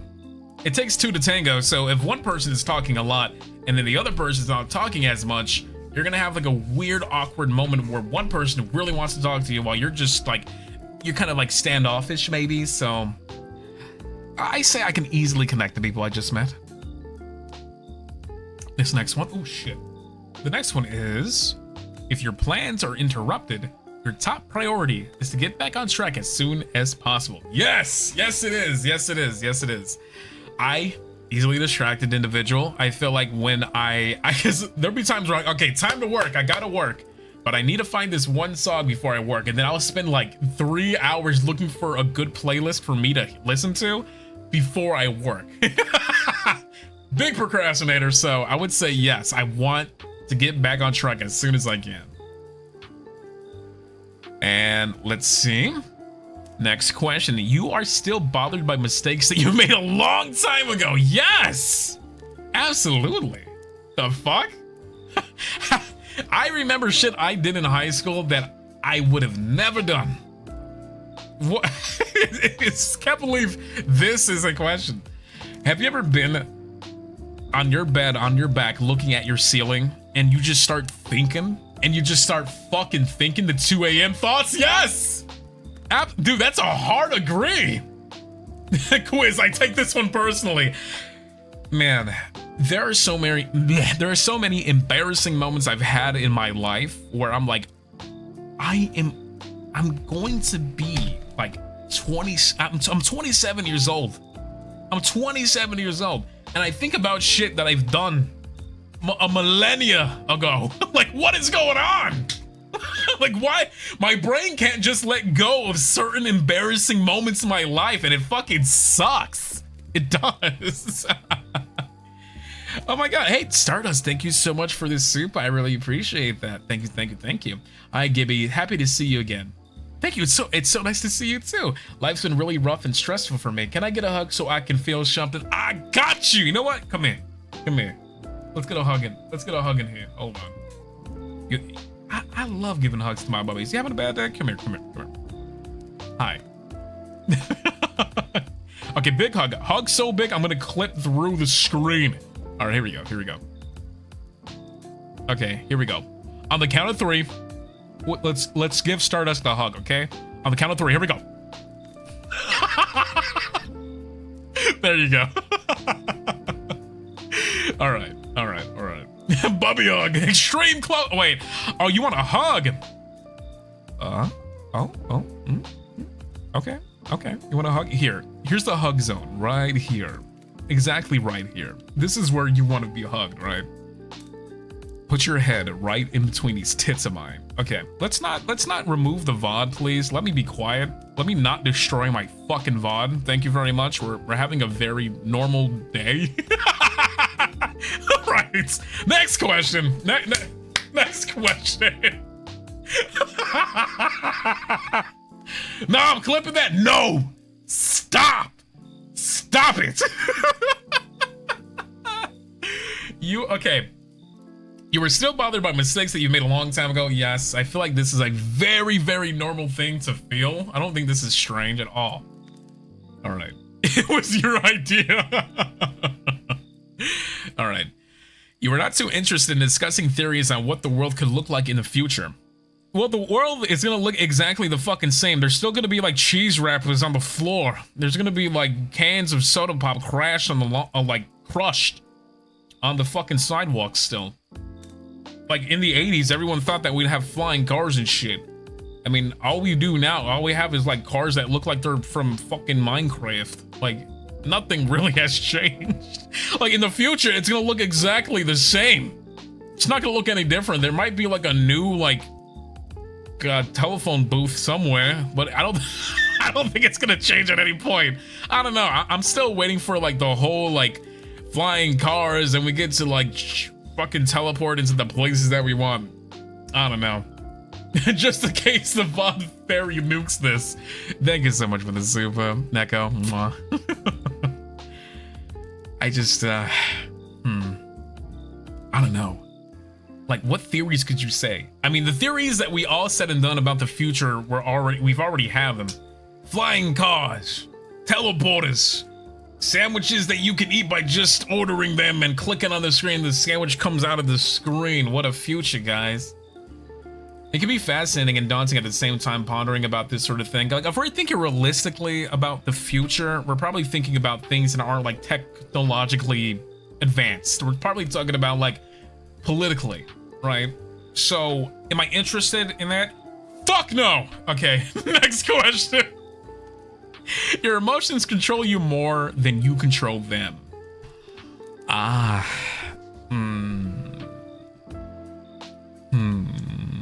Your emotions control you more than you control them. Slightly, but not incredibly.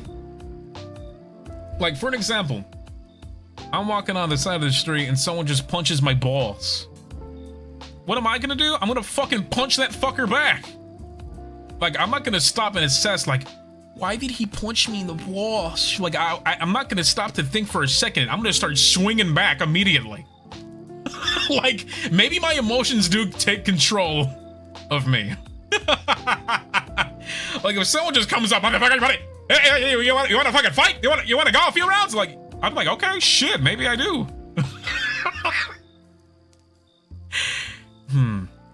But realistically, do my emotions control me more than I control them?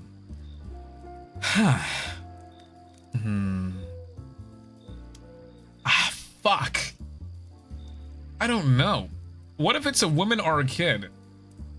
Okay, so if a child came up to me and was like, you motherfucker, wanna fight, motherfucker? If it's just like a random fight, I'm like, get out of here, you fucking dweeb. Like, that's what I'm gonna do.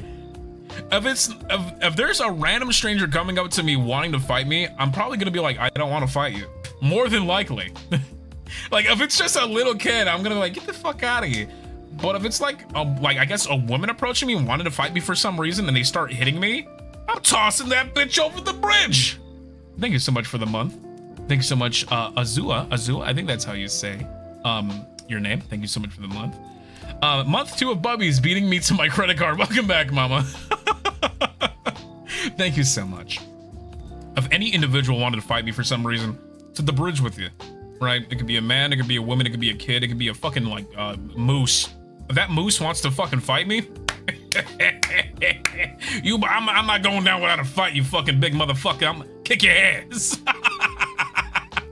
I'm just gonna punch that moose. Yeah, that moose might beat my ass, but you know, I'm gonna go down swinging. Geeses, I would take on a flock of geese. Have you ever seen park geese? They like hiss at you. I'm like, you motherfucker, you want to hiss at me? I'll try to feed you a graham cracker. You hiss at me, and then I start swinging at the birds. Yeah, you know what? I feel like this question went south completely. For me, I would say I'm in the middle ground. I'm in the middle ground. Geeses are little demons. I will punch them. Matito, we agree. We agree. If I see a goose and I'm trying to feed it a graham cracker and it hisses at me, I'm like, okay, bitch, you're not getting any more fucking graham crackers with me. You listen to me, you little goose. Honk. All right. When making decisions, you focus more on how the affected people might feel than on what's most logical or efficient. Once again, I feel like we answered this question before. Let's see. So both play COD. Let's see how it plays out. Dennis, thank you so much for the super. But this... Have we not answered this question? It depends. Yeah, it does depend. When making decisions, you focus more on how the affected people might feel than what's most logical or efficient. I'm gonna click the middle on this one. I feel like we also just answered this one. 80%, we're nearly finished now. The 4 question, Andy back at it again. Yeah, a lot of these questions are very similar. Your personal work style is closer to spontaneous burst of energy than organized and consistent efforts. Yes. Yes. I hate that I work like that. There are days where I feel like I can do anything. There are days where I'm just like, I'm getting this done, I'm getting this done, I'm getting this done, I'm getting that, and that. Like, boom. Yes, it is. Like, they're like bursts of like motivation that I have. Where I'm just like, let's do it. Let's do this shit. I hate how like sometimes these questions will call me the fuck out. Yes, I would say spontaneous. I heard swans can be even more vicious. Yeah, I love how you're still talking about goose. I'm gonna get goose. It depends on your mood. The 3 a.m. energy burst. We do grind right now and lazy the next day. Exactly. Like if I want to go fight a bunch of geese one day, I will. When someone thinks highly of you, you wonder how long it would take them to feel disappointed in you. Who is this question directed towards? Excuse me? Wait. Let me read that again. Let me read this again. When someone thinks highly of you, you wonder how long it will take them to feel disappointed in you. Ouch, but yeah. I kind of feel this. It's directed to me. It is us. I feel exposed. I don't like it. Yeah, these questions get us. It's not just you guys. They're getting me too. Let me think. You know, a lot of you bubbies look up to me, and the last thing I want to do is disappoint you guys. You know, but I don't await the day that you guys... I'm not, like, looking forward to it. It's not something that I'm, like, dreading, necessarily. Because I don't think that will happen. I'm not too sure it'll ever get to a point where I'm just like, well, they like me too much. I guess they'll start hitting me now. Like, I understand where that's stemming from. but I have like a lot of confidence that I will do everything that I can to keep a really good, like, you know, faith in you guys, because I love you guys a lot. Dude, I think of that a lot. But when it comes to like other relationships, like family relationships, friend relationships, more personal ones,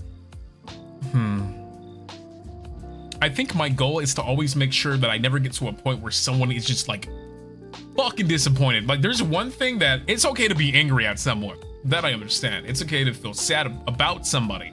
But feeling disappointed, that's one of the worst feelings ever. That fucking sucks. But if someone looks up to me in that way, I'm gonna do everything that I can so they don't have that, you know? Yeah, if you treat people good, you have some confidence in yourself, it's okay to love yourself. Exactly. Mwah. Thank you for that. And thank you, Norris, for the 2 months. Thank you so much. To be fair, you only have so many truly unique ways to ask your stance on emotional versus logical scale. The question makes you think of imposter syndrome because of, oof, this happens too often. You know what? I feel like,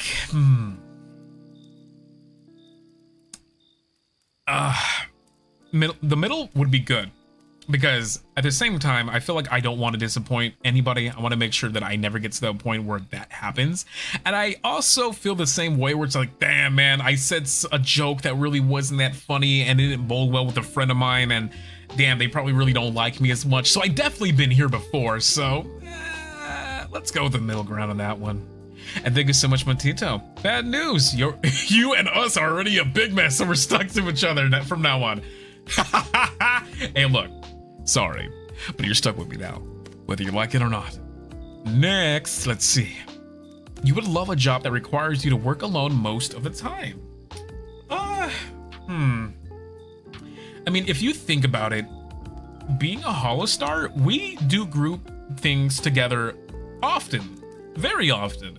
But for the most part, we're always individualized doing our own thing, right? And I like that. I like the fact that I can have, you know, some days, a good majority of them, to myself, to play games that I want, to hang out with my bubbies. And I don't have to necessarily share that space all the time with individuals, but it is nice to have a good group collab. It is nice to have a very fun, like, interesting collabs when we're all there. Like that Trouble in Terrorist Town collab was so fun. I always bring up Project Zomboid. Party Animals was good. So I feel like for the most part, I do like the fact that we have our own spaces where we can grow and do our own thing. That's pretty sweet. That's pretty fucking sweet. So yes, it says you would love a job. You would love a job that requires you to work alone most of the time. You would. Why is it phrased like this? Oh, you would. Did Ruze write this question? Oh, you would. Like, what? It just hit me the way this question is written is the way Ruze speaks. Oh, you would. Shit. Yeah, the test got sassy out of nowhere. What the fuck is this? Yeah, why not? I do like the time that we get to be alone with my bubbies. I love my bubbies, and the fact that we can just sit here and do something like this, mwah, perfect. Oh, you would do that. I love when he says that shit. Let's see. You believe that pondering abstract philosophical questions is a waste of time? It's not a waste of time, necessarily. You believe that pondering abstract philosophical questions is a waste of time? No, I don't think it is. I feel like pondering, like, there are times where I daydream. I used to be a big daydreamer when I was younger, and there are times where I still am. There are times where I still have a good amount of juicy imagination in my cranium.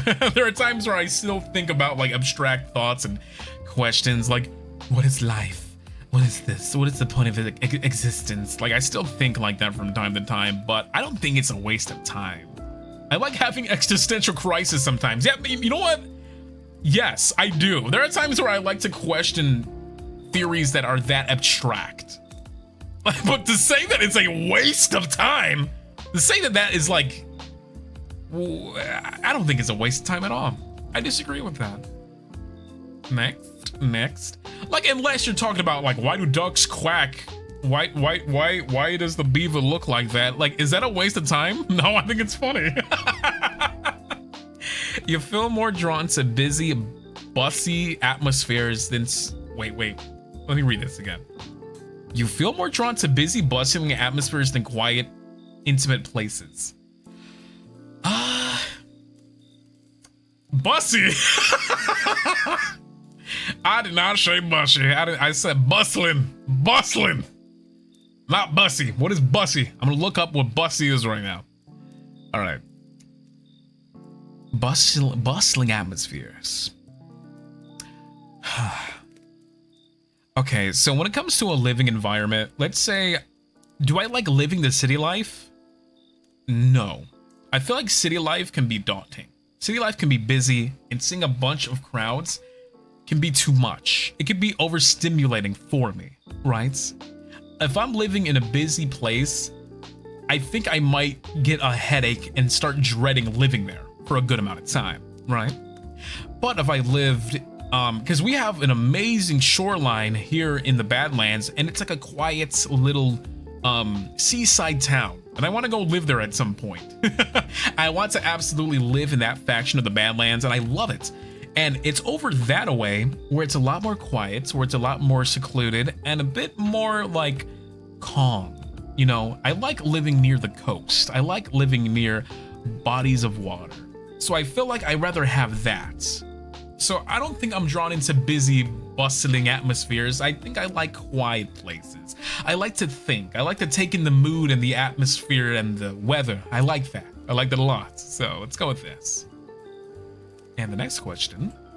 If a decision feels right... What's this? If a decision feels right to you, you often act on it without needing further proof.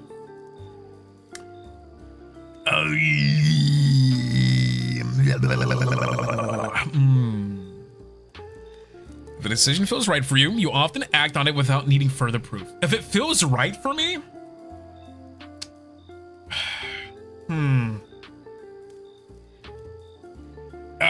Very soft agree because I'm an overthinker. Nah, I need proof.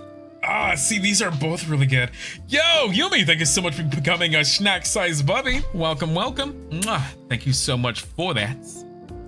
For the amazing bubby. But damn, I need to consider everything. I hate diving right in. Yeah, depends so much. I need proof sometimes. Depends on the situation. If it feels right, I smash. Yeah, I feel like if something feels right, then you already have the proof for me. Because you're right, I would need the proof first. It's hard to think of an example, but by the time I'm already thinking that something is right, I would have already been convinced. So I'm gonna go with a small agree. Small agree is good here. Oh my God, we're almost done. I think we're almost done. Let's see. We are at 90% now. Oh shit. It feels right for me, and it doesn't make me doubt too much. It must be right. Yeah, for me, it's a small little agree. Small little agree. It does depend on the scenario. You often feel overwhelmed.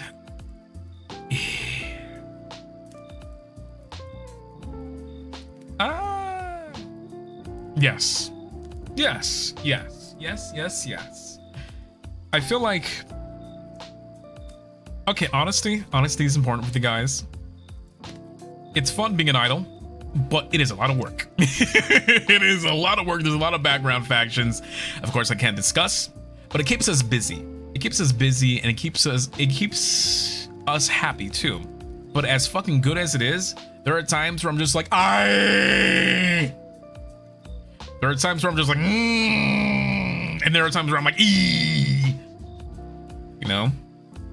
There are times where I'm like, So I feel like I can be overwhelmed very easily when it comes to getting to assignments, when it comes to homework, when it comes to projects, and getting to certain things by X amount of time.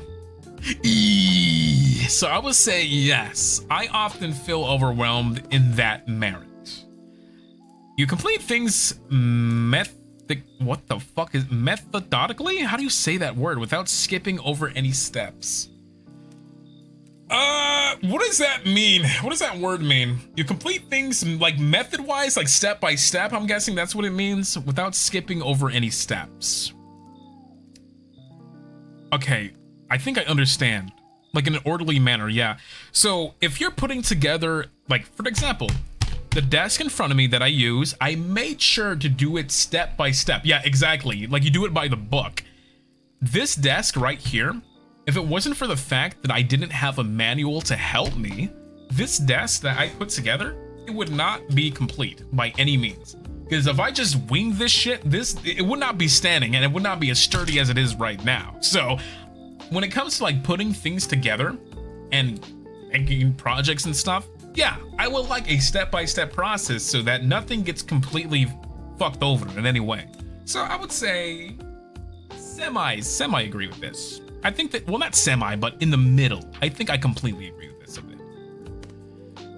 I only follow rules when it comes to baking. Yeah, because if you are cooking food, you want to make sure that you do a step-by-step because you do not want that shit to be nasty. Because if you accidentally put too much flour, too much ingredient, too much sugar, too much something, too much butter, it might come out looking a little weird. So if you follow the steps, you should be good. You prefer tasks that require you to come up with creative solutions rather than follow concrete steps. For a video game, this makes sense. Like for a video game, I like this. If you play Tears of the Kingdom, then this right here, you probably would go like, yeah, because Tears of the Kingdom, that fucking game, you have so much freedom that it makes you make your own solutions that are creative. Like you're only limited by the creative flow of your own imagination, which is kind of cool. But if we're talking like real life stuff, if we're talking like real life bullshit,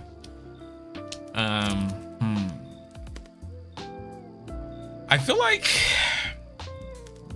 if I'm following, like for an example, if I'm doing, let's just have the desk thing again, the desk conversation. I'd rather go step by step to make sure I don't screw something up. I'd rather do that than like nailing something together on my own. Unless I'm creating something from the ground up, of course. So, go with the middle. Let's see. Next question. Concrete steps are good. Depends. Concrete steps are needed for math assignments. Laugh my ass off. You are more likely to rely on emotional intuition than logical reasoning when making a choice. Once again, it's the 4-question Andy. It's the same fucking question we've been answering. You are more likely to rely on emotional intuition than logical reasoning. I'm hitting that with the middle. That's the middle. Next one. You struggle with deadlines. Yes, absolutely. Abso-fucking-lutely. Are you kidding me? You feel confident that things will work out for you. Oh, I like the, oh, this question. This is the last question, looks like. You feel confident that things will work out for you. Yes. Yes. Same for real. No, never. Neutral. You know what, guys, bubbies? I know some of you guys may struggle with this, but things really do work out for you. You know, it may not seem like that. You might be dealing with a lot of shit. You might be dealing with a lot of emotional weights, but you got to do your best to have confidence in yourself and love yourself. Things will work out for you. And if you don't think they do, then maybe I'll try to help you realize that they will. They will. They absolutely will. It can't work against you. Only sometimes, I hope so. I'll do my best. Good. See, that's the kind of energy that you need. Do your best.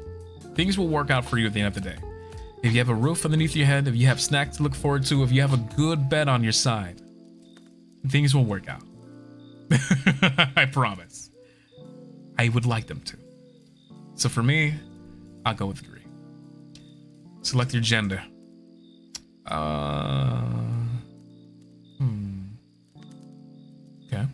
See results.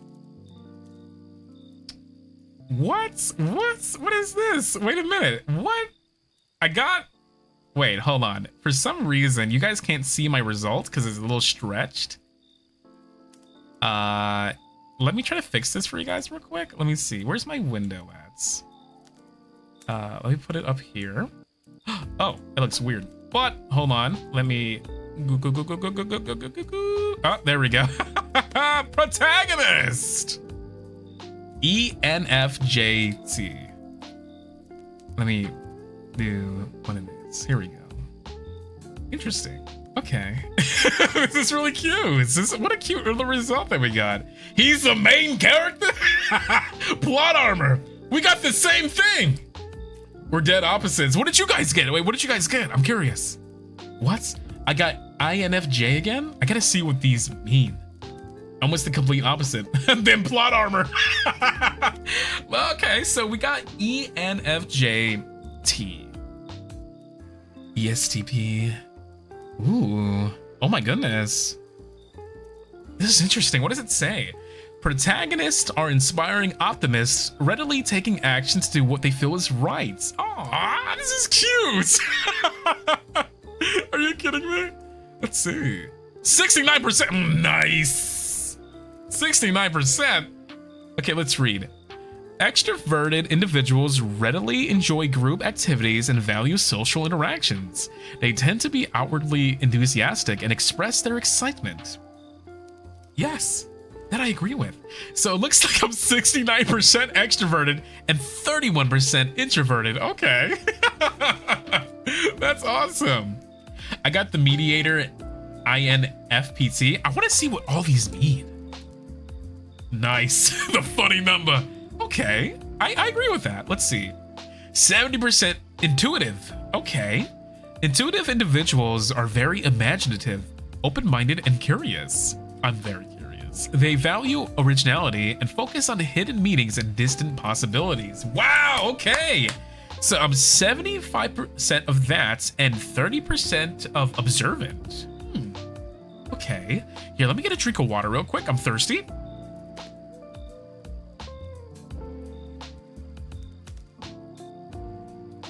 Okay. Interesting.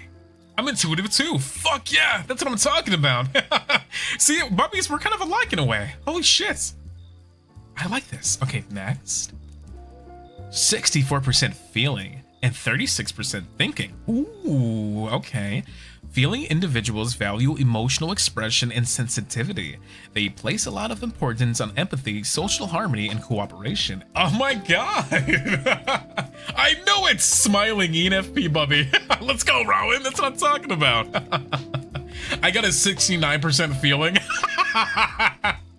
That's amazing. So 64%. Okay, then I agree with Sue. I feel like so far I'm not really disagreeing with anything I got. Okay.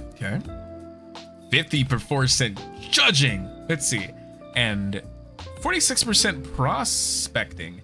Judging individuals are decisive, thorough, and highly organized. They value clarity. Oh shit. Oh my goodness, sorry about that. They value clarity, predictability, and closure, preferring structure and planning to spontaneity. I can't say that word. Also, give me 1 second. I just realized that my phone is unplugged. Okay, I gotta plug it in. There we go. Sorry about that. 57% judging. Basically a 50-50. 61% judging. Oh, I question hard. I got 51% prospecting. Yippee! Interesting. I like this. Okay. Ooh, identity. 60% turbulent. 40% assertive. Turbulent individuals are self-conscious and sensitive to stress. I agree with that. They feel a sense of urgency in their emotions and tend to be success-driven, perfectionistic, and eager to improve. Holy shit, I agree with that. I got 100% turbulent? Holy shit, no way. What? 94% turbulent? I'm only 60%. God damn, okay. 61%, 74%, 82%. Holy shit. Let's see. I like that one too. Just a moment. Your email, please don't ask for that live on stream. Okay. Oh, here we are. Okay, let me try to minimize this and hopefully I don't get fucking like doxxed for some reason. Let me here. Let me try to make it nice and it might look a little awkward. Yeah, it might look weird. Oh, Don't show my fucking, yeah, don't look at that. So seems like the INFPT, the mediator, is the most common personality among the bubbies. As one myself, I am pleased. Can I see other results? I'm kind of curious. Hold on. Let me fix this up for you guys so it doesn't look kind of strange. Hold on. Okay, that's decent. That's decent enough. Let's have a look. Hell yeah, a ENFJT here. That's fucking awesome. That's really sick. Where can I see other like types? I want to see other types. Ooh, like look right here. Here, let me zoom in for you guys so you can see my results. So on, let's see. I want to zoom in for you guys real quick. Hold on. How do I get in there? I want to get in there. Oh my god, look at this. Okay, that's good enough. Let's look at this. Your results. Protagonist, ENFJT, 69% extroverted, which of course, 70% intuitive, 64% feeling, 50% judging, 60% turbulent. Okay, that's pretty interesting. Nice. Go to personality types. Where can I check that? Let me see if I can find that very quickly. Where would that be located? Getting involved, leading the way. Oh, they give you so much. Strengths and weaknesses. At the top, if you hover over the personality types. Oh wait, let me see. I don't see it anywhere. Am I stupid? I think I might be silly. Hold on, let me zoom out. Hold on. Let me get this back for you guys. They give you a lot. They give me a shit ton. I kind of want to read a little bit of this before we see the other personality types. Hold on, you need to add anime protagonist to your name now. Oh my god, we do. That is amazing.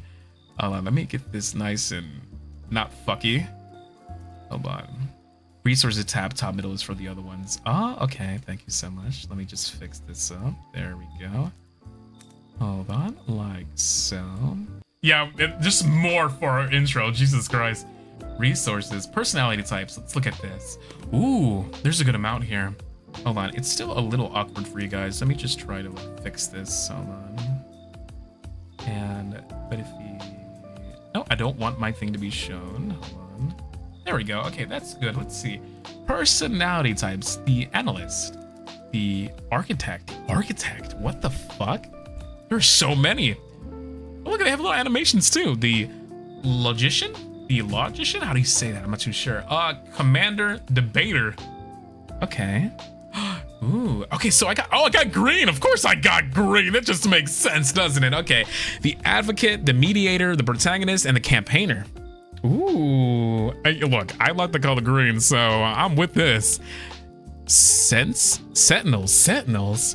The logician, the fender, executive, and the console. Explorers. Ooh, this is interesting. Virtuoso, adventurer, entrepreneur, and entertainer. Wow. Okay. Man.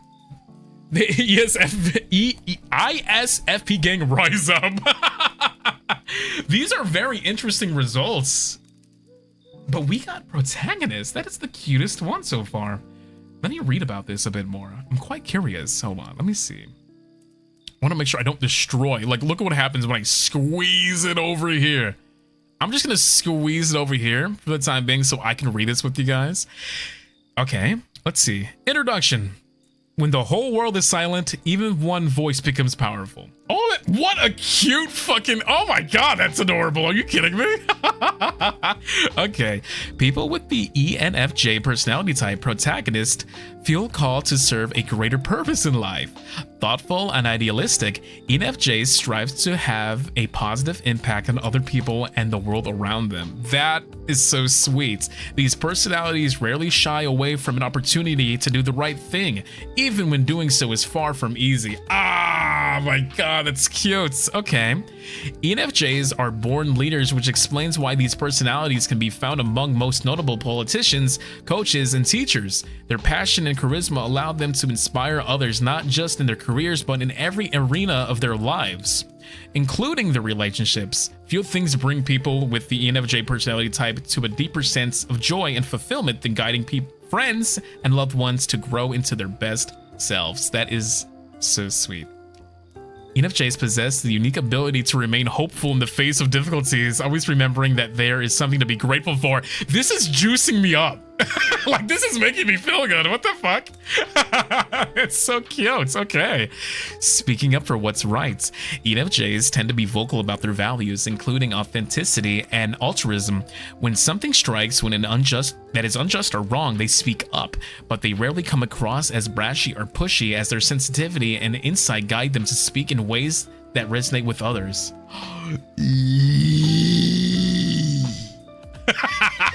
I feel so good. I feel good. Okay. ENFJ personalities have not only an uncanny ability to pick up on people's underlying motivations and beliefs, but also a knack for understanding how others feel just by looking at them. That is so fucking true. That is like, this is scarily accurate. I feel there are times where I can just see someone, look at them, feel their vibes, and just know that person is a good one or that person is a bad one. I feel that shit. That is so strange. At times, they may not even be At times, they may not even understand how they come to grasp another person's mind and heart so quickly. This is so creepy. This is so creepily accurate. These flashes of insight can make ENFJs incredibly persuasive and inspiring communicators. He's an empath. You're a wizard, Gibby. This is so weird. ENFJ personalities possess an innate sense of justice and an unwavering commitment to standing up against what they perceive as wrong. Damn, that's true. Damn, that's true. Wait a minute. What the fuck is happening? This is weird. Are you kidding me? I feel it so much. You scared me. This personality type's secret weapon is their purity of intent. Damn! That's so true. Generally speaking, ENFJs are motivated by a sincere wish to do the right thing rather than a desire to manipulate or have power over the people. Even when they disagree with someone, they search for common ground. The result is that people with the ENFJ personality type can communicate with an eloquence and sensitivity that are nearly impossible to ignore, particularly when they speak about matters that are close to their hearts. I love how fucking truthful this shit is. Like, I really want you guys with your results, you need to read your results too, because this is juicing me up and it's making me feel fucking validated. Getting involved. ENFJ personalities are genuine, caring people who talk the talk and walk the walk. Nothing makes them happier than motivating others to do what is right. That's what I'm talking about, goddammit. Yes! When ENFJs care about someone, they want to help solve that person's problem, sometimes at any cost. The good news is that many people are grateful for this assistance and advice. After all, there's a reason that these personalities have a reputation for helping others improve their lives. But getting involved in other people's problems isn't always a recipe for success. ENFJs tend to have a clear vision of what people can or should do in order to better themselves, but not everyone is ready to make those changes. True. If they push too hard, their loved ones may feel resentful or unfairly judged. And while this personality type is known for being insightful, even the wisest NFJs may sometimes misread a situation or unwittingly give bad advice. Damn! Okay, there's some truth serum right here. There is a lot of truth to this. Why is this shit hitting home? Like, what? I wonder how things will go if you play Refined Self, Gibby. It's a personality test game that decides the result, the choices you make in the game. Ooh, that sounds interesting. Refined Self. Would love to try that at some point.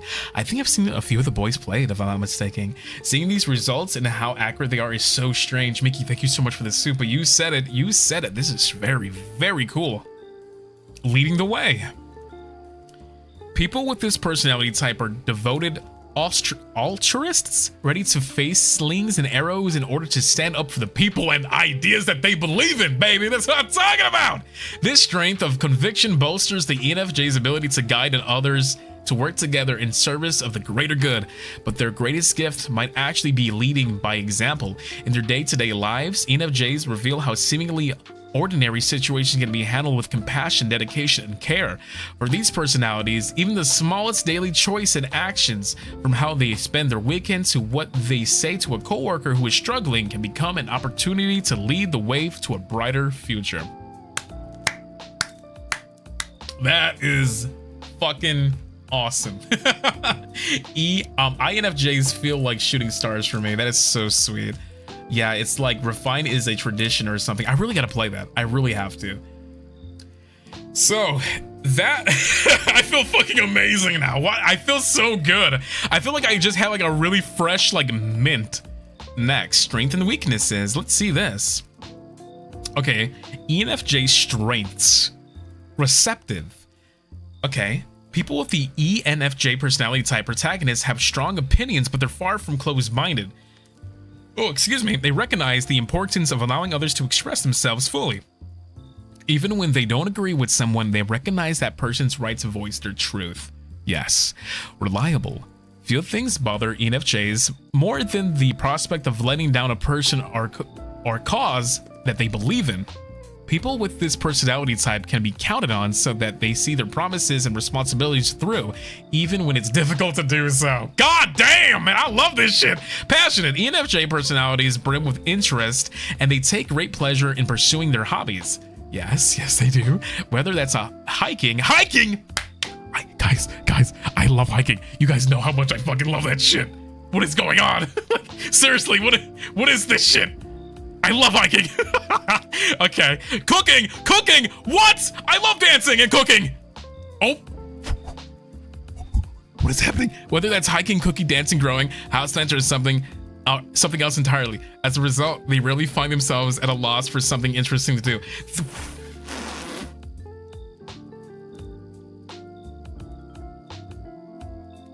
What the fuck? Altruistic.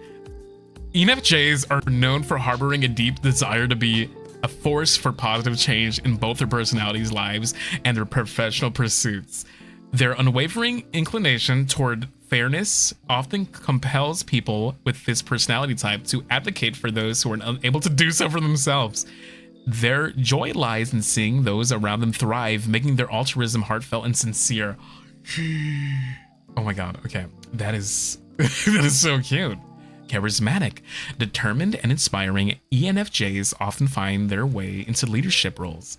Whether they're captain of their softball team or a leader on the world stage, they excel in engaging in conversation, captivating people's attention, and rallying people together behind a common goal. ENFJ personalities also have a profound capacity for empathy that oftentimes causes the people they come across to feel truly seen and valued, further bolstering their natural allure. Ah, that's so cute. Hey, Gamma! Senpai! Hey! How's it going? Thank you so much for the raid. Hi, welcome. It's nice to see you guys. It's nice to see you. Holy shit. I hope you guys had a bunch of fun on Gamma's stream. Thank you so much, Senpai, for the raid. Mwah! I hope you had a good time streaming today. Thank you so much. We are having a lot of fun here. We are doing 16 personalities, and we just finished up our here, let me can I fix this for you guys? There we go. Oh, that looks 10 times better. All right. Hi, Gamma and Raiders. Hope you guys had a good stream. I say the same thing. I hope you guys had a lot of fun. Welcome on in. So let's look at our weaknesses. This I'm interested in. This I want to know. Let's see. Unrealistic. Many ENFJs put pressure on themselves to right every wrong that they encounter. But no matter how hard these personalities try, it just isn't realistic for them to solve all the world's problems. Damn, that is true. If they aren't careful, they can spread themselves too thin and be left unable to help anyone. Oh, bro, what the fuck? What? This is like, I know I keep saying it, but this is so stupid accurate. This is crazy. Okay, next.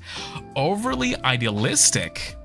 ENFJ personalities tend to have clear ideas about what's right and what's wrong. They often think that everyone shares these fundamental principles, or at least that everyone should share these principles. So it can become as genuine shock to ENFJs when people violate their core values, such as truth or justice.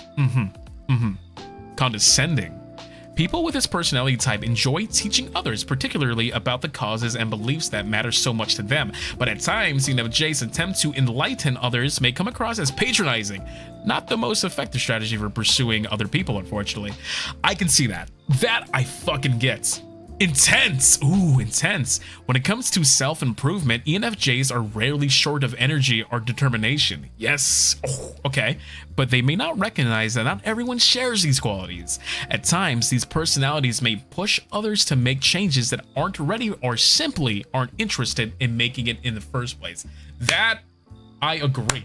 That I fucking get it. That's crazy. Overly empathetic. Compassion is among the personality type's greatest traits, but ENFJs have a tendency to take on other people's problems as their own, a habit that can leave them emotionally and physically exhausted. Okay, this is a fun test. I need to see the other boys take this shit. Oh gosh, that's me. I will ever love how Yusuke something is the same MBTI as me. So we can check to see what other, like, so you say you can check other people's like things, right? Romantic relationships. Ooh, romantic relationships. I want to see this. Okay. What's in store for me? What's in store for Gibby? I'm single, I'm ready to mingle, goddammit. People with the ENFJ personality type protagonists can be intense when it comes to matters of the heart, okay?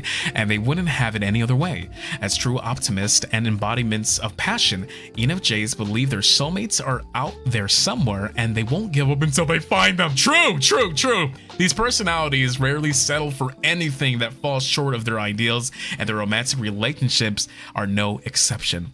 Although ENFJs may come across as outgoing or even a bit flirtatious, few of them are very satisfied by fleeting attractions. Their standards are high and they know it. In fact, this awareness might give people with the ENFJ personality type a deeper appreciation of how just rare and precious it is to feel a real spark with another person, and in turn, just how rare and special it is when that spark grows into a steady flame of true abiding love. Oh my goodness! That is so cute. Moving beyond the dating game, what is this?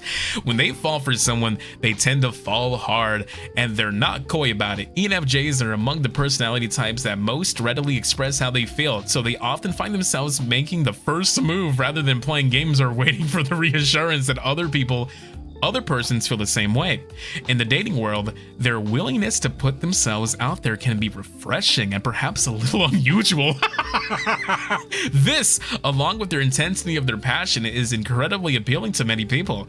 That said, because ENFJ personalities often make the first move, they may encounter their share of rejection as they search for a kindred spirits. Oh my goodness. Jurard is a INFP? Really?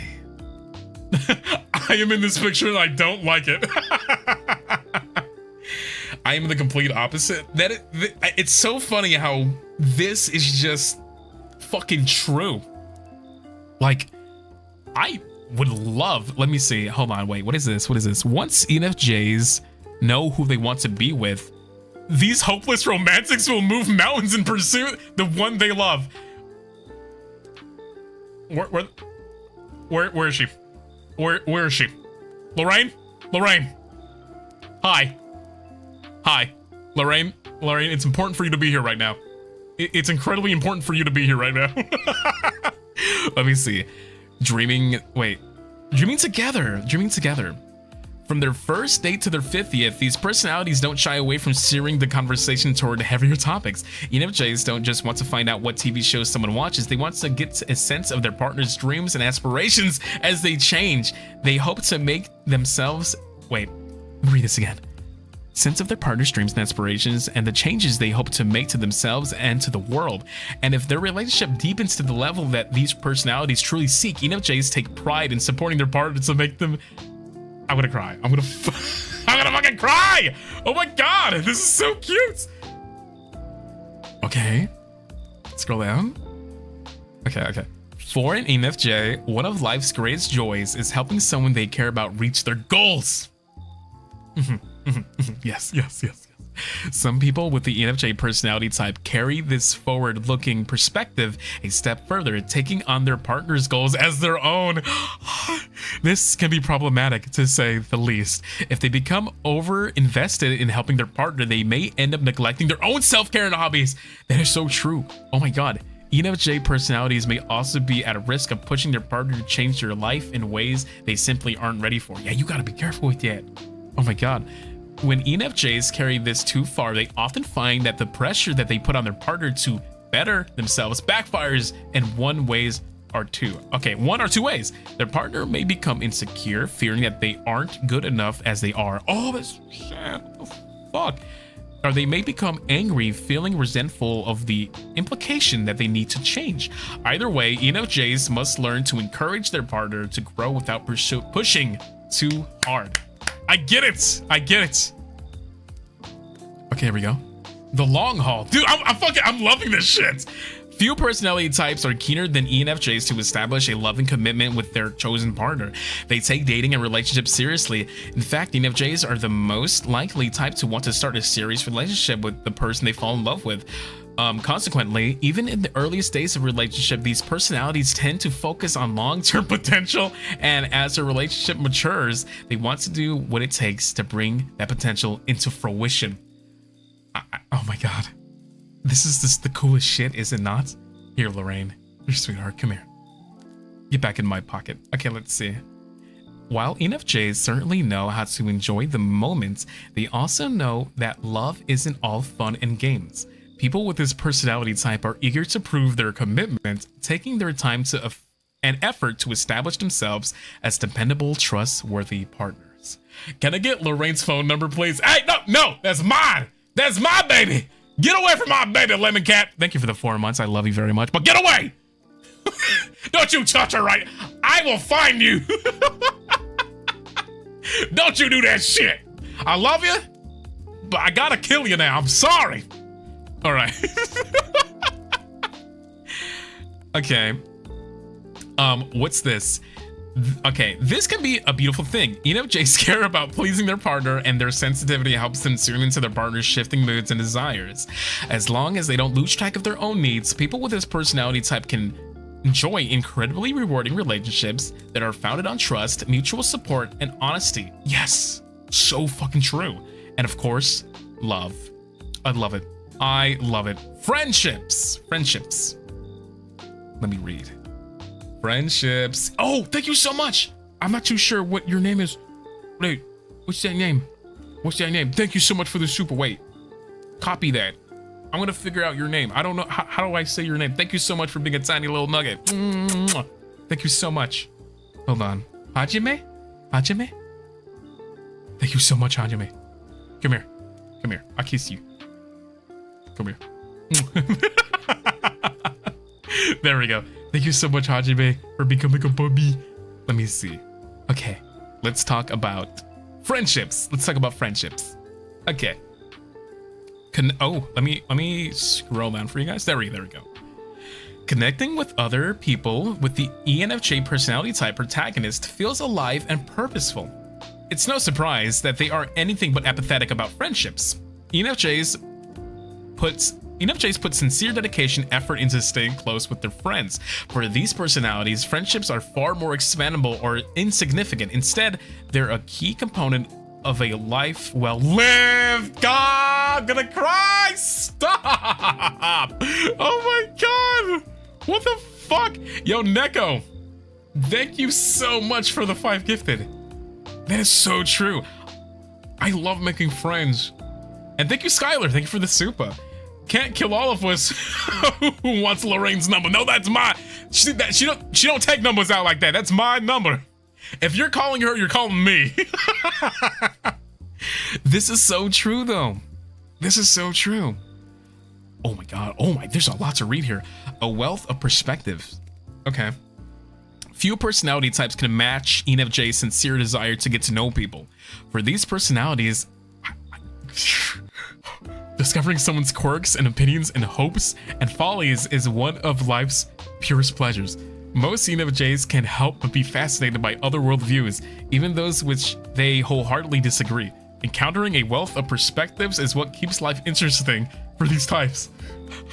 Yes. Consequently, ENFJs surround themselves with all sorts of friends and acquaintances. In fact, they're the most likely personality type to have more than one friend group of different aspects of their lives. Yes, from work friends to gym buddies to partying companions, ENFJs love to relax and unwind by spending time with friends, diving into a good conversation, and getting to know what makes their friends tick. Yes, yes. I'm eating this shit up, guys. I'm eating this up. Oh my goodness. That said, most ENFJ personalities find it difficult to respect anyone who takes shortcuts, disrespects others, or refuses to challenge the status quo. Instead, they find it easiest to connect to people who share their core ideals, particularly their commitment to doing the right thing and leaving the world better as they found it. It is with these closest friends that the ENFJs truly open up, sharing their vulnerabilities and their most precious dreams for their lives. I like this. Okay. Yo, Lost Cat, thank you so much for the 4 months. Hey, Lorraine, can I get Gibby's note? It's not happening. It's not. I'm sorry, but that's my number. You're gonna make my phone ring. If you call her number, you're making my phone ring. Okay. You're thinking, oh, there is so much parenthood. Parenthood? Wait. Parenthood, excuse me? Are you kidding me? Parenthood. So that's if I'm like pregnant, right? Let me see. Wait, I gotta read this. What? Okay, I'm curious. People with the ENFJ personality type bring all of their gifts to raising children and brag. Whoa! I did not say. When did I say that? When did I say and brag? When the fuck? When? You're pregnant? No, I am. I'm not pregnant. God damn it! People with the ENFJ personality type bring all of their gifts to raising children, including their compassion, their resolve, and even their leadership skills. As parents, they are guided by a deep sense of purpose. Specifically, ENFJs see it as their mission to help their children grow into their best, kindest, and most capable selves. I didn't say I was pregnant. I said I wanted to get someone pregnant. There's a difference. There's a big difference in wanting to get pregnant and going out of your way to get someone pregnant. Let me just say that first. Okay, to do this, ENFJs strive to create a loving, encouraging, and supportive home life for their children. Parents with this personality type promote creativity and authenticity, freeing their children to speak their minds for themselves and be themselves. For them, one of the greatest rewards of parenthood is watching their children blossom into unique personalities. Yo, Skylar, thank you so much for the super. Whoa, not only will I get Lorraine's number, but also Gibby. Wow, a 2 for 1. Oh, criminy. So if I ever am pregnant, oh God, if I'm ever gonna get someone pregnant, at least I know that I will take very good care of my child, right? That's a good thing. That's a good thing. Okay, life's important lessons. Okay, but just because the ENFJ personalities are compassionate and nurturing doesn't mean that they adopt to anything goes mindset. Like all parents, these types occasionally pull rank and their children to do something because I said so. Oh, dude, I can pull that card? I can say that? I can do that? Are you kidding me? I can pull that card now. I can say, do it because I said so. Are you okay? That feels good. That feels good. I like saying that. Like, just fucking do it. Why? Because I said so, you little motherfucker. Okay. In their hearts of hearts, however, ENFJs want to make sure that their children do the right thing out of understanding and not blind obedience. Okay. Fortunately, these idealistic, good-natured parents can explain the difference between right and wrong in ways that uplift and inspire their children. These types also tend to excel at setting clear, age-appropriate rules and boundaries so that their children understand the consequences of behavior that's irresponsible or unkind. And just as importantly, ENFJ personalities teach by example, modeling the kinds of behaviors that they hope their children will emulate. That is incredibly cute. That is very cute. Let's see. Well, ENFJ parents behave strictly. They do so out of love, in an effort to instill in their children strong values and a sense of personal responsibility. Okay. We're not going to read all career paths. Okay. I don't think I'm going to read. I think this is so much. Workplace habits. They give you the whole spiel. Look at this. Conclusion. Let's go to the conclusion. I want to see this. Like, in conclusion. Okay, let's read this. I don't think the VOD's gonna be nuked because I said that. There has been worse things said and worse things shown here on screen that would absolutely destroy the VOD. But this, I think we're good. No need to worry. Let's see. Conclusion. What you have read so far is just an introduction to the complexities of people with the ENFJ personality type. Along the way, you may have muttered to yourself, wow, this is so accurate. This is a little creepy.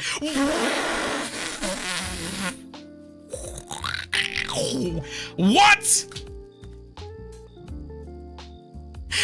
Wait, what? Okay. Finally, someone understands me. You may have asked, how do they know more about me than the people I'm closest to do?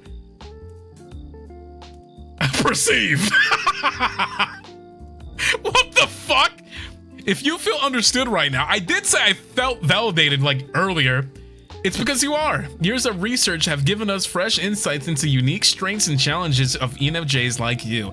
We understand your creativity, your passion, and your commitment to doing the right thing, but we also understand the dark side of your personality type, the nagging fear that you might not reach your full potential and make the most of your one wild, precious life. Okay. That is get perceived, nerd. I can't fucking believe that shit. ENFJ's gifts include idealism, determination, and the ability to envision a better future. But they don't just want to hear what makes them great. Their personalities are committed to actually using these gifts to serve a greater purpose. Yes. That's why we've made our mission to help ENFJs like you not to only appreciate your gifts, but also make the most of them. Learning about your personality type is fascinating, but there's a deeper purpose to it. Because self-understanding is what helps you ensure that you're doing what you were put on this earth to do. So here's our question for you, ENFJ. Are you ready to take full advantage of your unique strengths to unlock your true exceptional potential to sell the premium protagonist tweet? It wants my money. Okay, you know what? I think we read enough. Okay, so my mind is a little blown right now. I'll be honest with you guys. My mind is a little blown. I think this premium suite thing is actually worth it. I know I jokingly keep like avoiding it, but I feel like if you want to probably learn more about your ideal type, I feel like upgrading to this is probably something you would be interested in doing. But holy shit, you are joking me. For the results that we have for free, they have given me so much. They have given me a lot of things that I feel validated on. Like, not only just like my good sides, but they also like concluded most of my bad sides as well. And having that like read out loud really is like, it's making me love myself that much more. So I felt like if you did the test today with me, I want you to scroll down and read as much of this as you can, because I feel fucking validated. I feel really good about myself right now. I feel like there are a lot of things I want to improve on in terms of like my my values. There are a lot of things I want to definitely structure a bit different after seeing this. Holy shit. This, where is it at? Where is it at? Where's thank you. Yeah, that was fun. Holy shit. I'm not gonna lie, this seriously, like, I felt like I needed this. I felt like I needed this. Matito, thank you so much for the 5 gifted. Mwah. I appreciate that, you big sweetie. Holy shit. Well, guys, I think this is a good way for us to end today's stream. I learned a lot about myself that I had no idea about, which is incredible. So I completely 110% endorse and recommend that you guys take this if you haven't. A majority of you have already taken it. As a matter of fact, where are you guys? Where's my let's remove, boop, let's get you out of here. And there you guys are. And why are you guys like weird? Wait, let me fix this. Where's my chat? There you go. You're in the background now. Wait, hold on. Let me remove. There we go. And we're back. We're invisible. So seriously, I didn't know I was going to have that much fun with this stream. Holy shit. I thought it was going to be like a small little questionnaire, but I learned so much about myself today. Excited for tomorrow, by the way. Yes! I'm very excited for tomorrow because we are playing with none other than Roscoe Graves from one of the first production boys. He's a very lovely fella. We've played and talked a few times before. He's seriously super wicked. I can't play, but yeah, I'm so excited I can't even form my sentences properly, but we are playing Super Bunny Man, which I've never played before. I know it's some kind of like strange, like balancing game or something. I don't know what the fuck we're getting into. Maybe it's a good thing that we're like going into this completely blindly, because we played Goose Goose Duck with Roscoe once with the other boys from first production and a couple of other boys. I'm so excited I can't talk. Today was just so fucking good. We played with the Ninja boys and first production boys. ARMIS was there. It was so sick. Haka was there. I think wasn't it Haka's birthday? We kept saying happy birthday to Haka. But generally that collab fucking rocked. So Roscoe and we're going to be playing that game tomorrow. It won't be same time. If you want to go check the time, it is on my schedule on my Twitter. I would recommend looking at that because it is not 11 in the morning. I believe it is 2 in the afternoon. We'll see how it goes. But I will check it out myself. Can't wait for tomorrow. It's gonna be fucking amazing. Of course, I will be streaming my end. Can't wait to have Roscoe. It's gonna be fucking sweet. Tomorrow is Flayon's birthday. Damn, Flayon's birthday is tomorrow. Shit, I gotta draw something for him. I gotta draw something for my boy. It's 3 p.m. EST. Thank you, Hasha. It's 3 p.m. EST tomorrow, guys. Make sure to set your time differently. We're not gonna be in the morning. It's gonna be in the afternoonish. Can't wait to have that. It's gonna be fucking amazing. And this is something going forward. I want more collabs. I want more collabs. Who is it? Kuro and Kuro from V Shoujo followed me the other day, and I absolutely would love to do something with Kuro and Michi. They are both very fun to be around, and I really want to do something with them. I think Michi wants to do something. We'll see how it goes. I'm not too sure if that's going to be something we do this week, next week, or the next week after that. It'll be fucking. Is it because of a mouse pad? That's my mouse pad. I love my mouse pad. I love my mouse pad. I love my mouse pad. It was worth the money. It was worth the money. It was worth the fucking money. My wrist. Oh my god, guys. Supported my ass cheeks. Okay, guys. Thank you so much for sticking around. My name is Goldbullet, CQC expert, weapons specialist, and head sniper of HOLOSTARS English ARMIS. Thank you so much for joining me today. Tomorrow we will be playing with Roscoe. Why can't I talk today? I'm way too excited. You know you got me excited when I can't speak correct sentences. Today was fun. This was a lot of fun. I will be seeing you guys tomorrow with Roscoe Graves. We are playing Bunny Man at 3 p.m. EST. Please be there. It's going to be great. And I can't wait to share some good experiences with my man Roscoe. It's going to be fucking awesome. All right, guys. I'll be seeing you soon. Here, come here. Give me a kiss. Give me a kiss. Give me a kiss. All right, guys. Bye-bye for the time being. Let's see who we can raid. Oh my goodness. I have flubbed up my words so much because I feel like I'm such a fucking like, who is it? Someone said, oh, you're Goldbullet Golden Retriever. Maybe I am like a dog because I'm just like, I'm barking right now. Like, I need to calm down. My tail is wagging and it can't stop.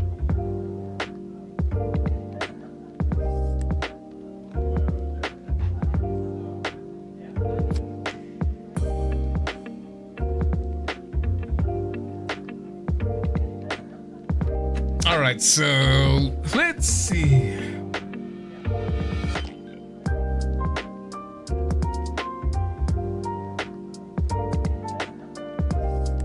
Can't believe Flayon's birthday is tomorrow. Are you kidding me? I'm gonna raid him. Just stick around. Just sit there and stick around, okay? Don't you leave his waiting room soon. You sit there. All right, bubbies. Mwah. I love you all so much. You guys have a good rest of your day. Stay hydrated. Please eat some snacks. Get some good rest if you haven't, and I'll be seeing you soon tomorrow, okay? Mwah. All right. Bye-bye now. Bye-bye.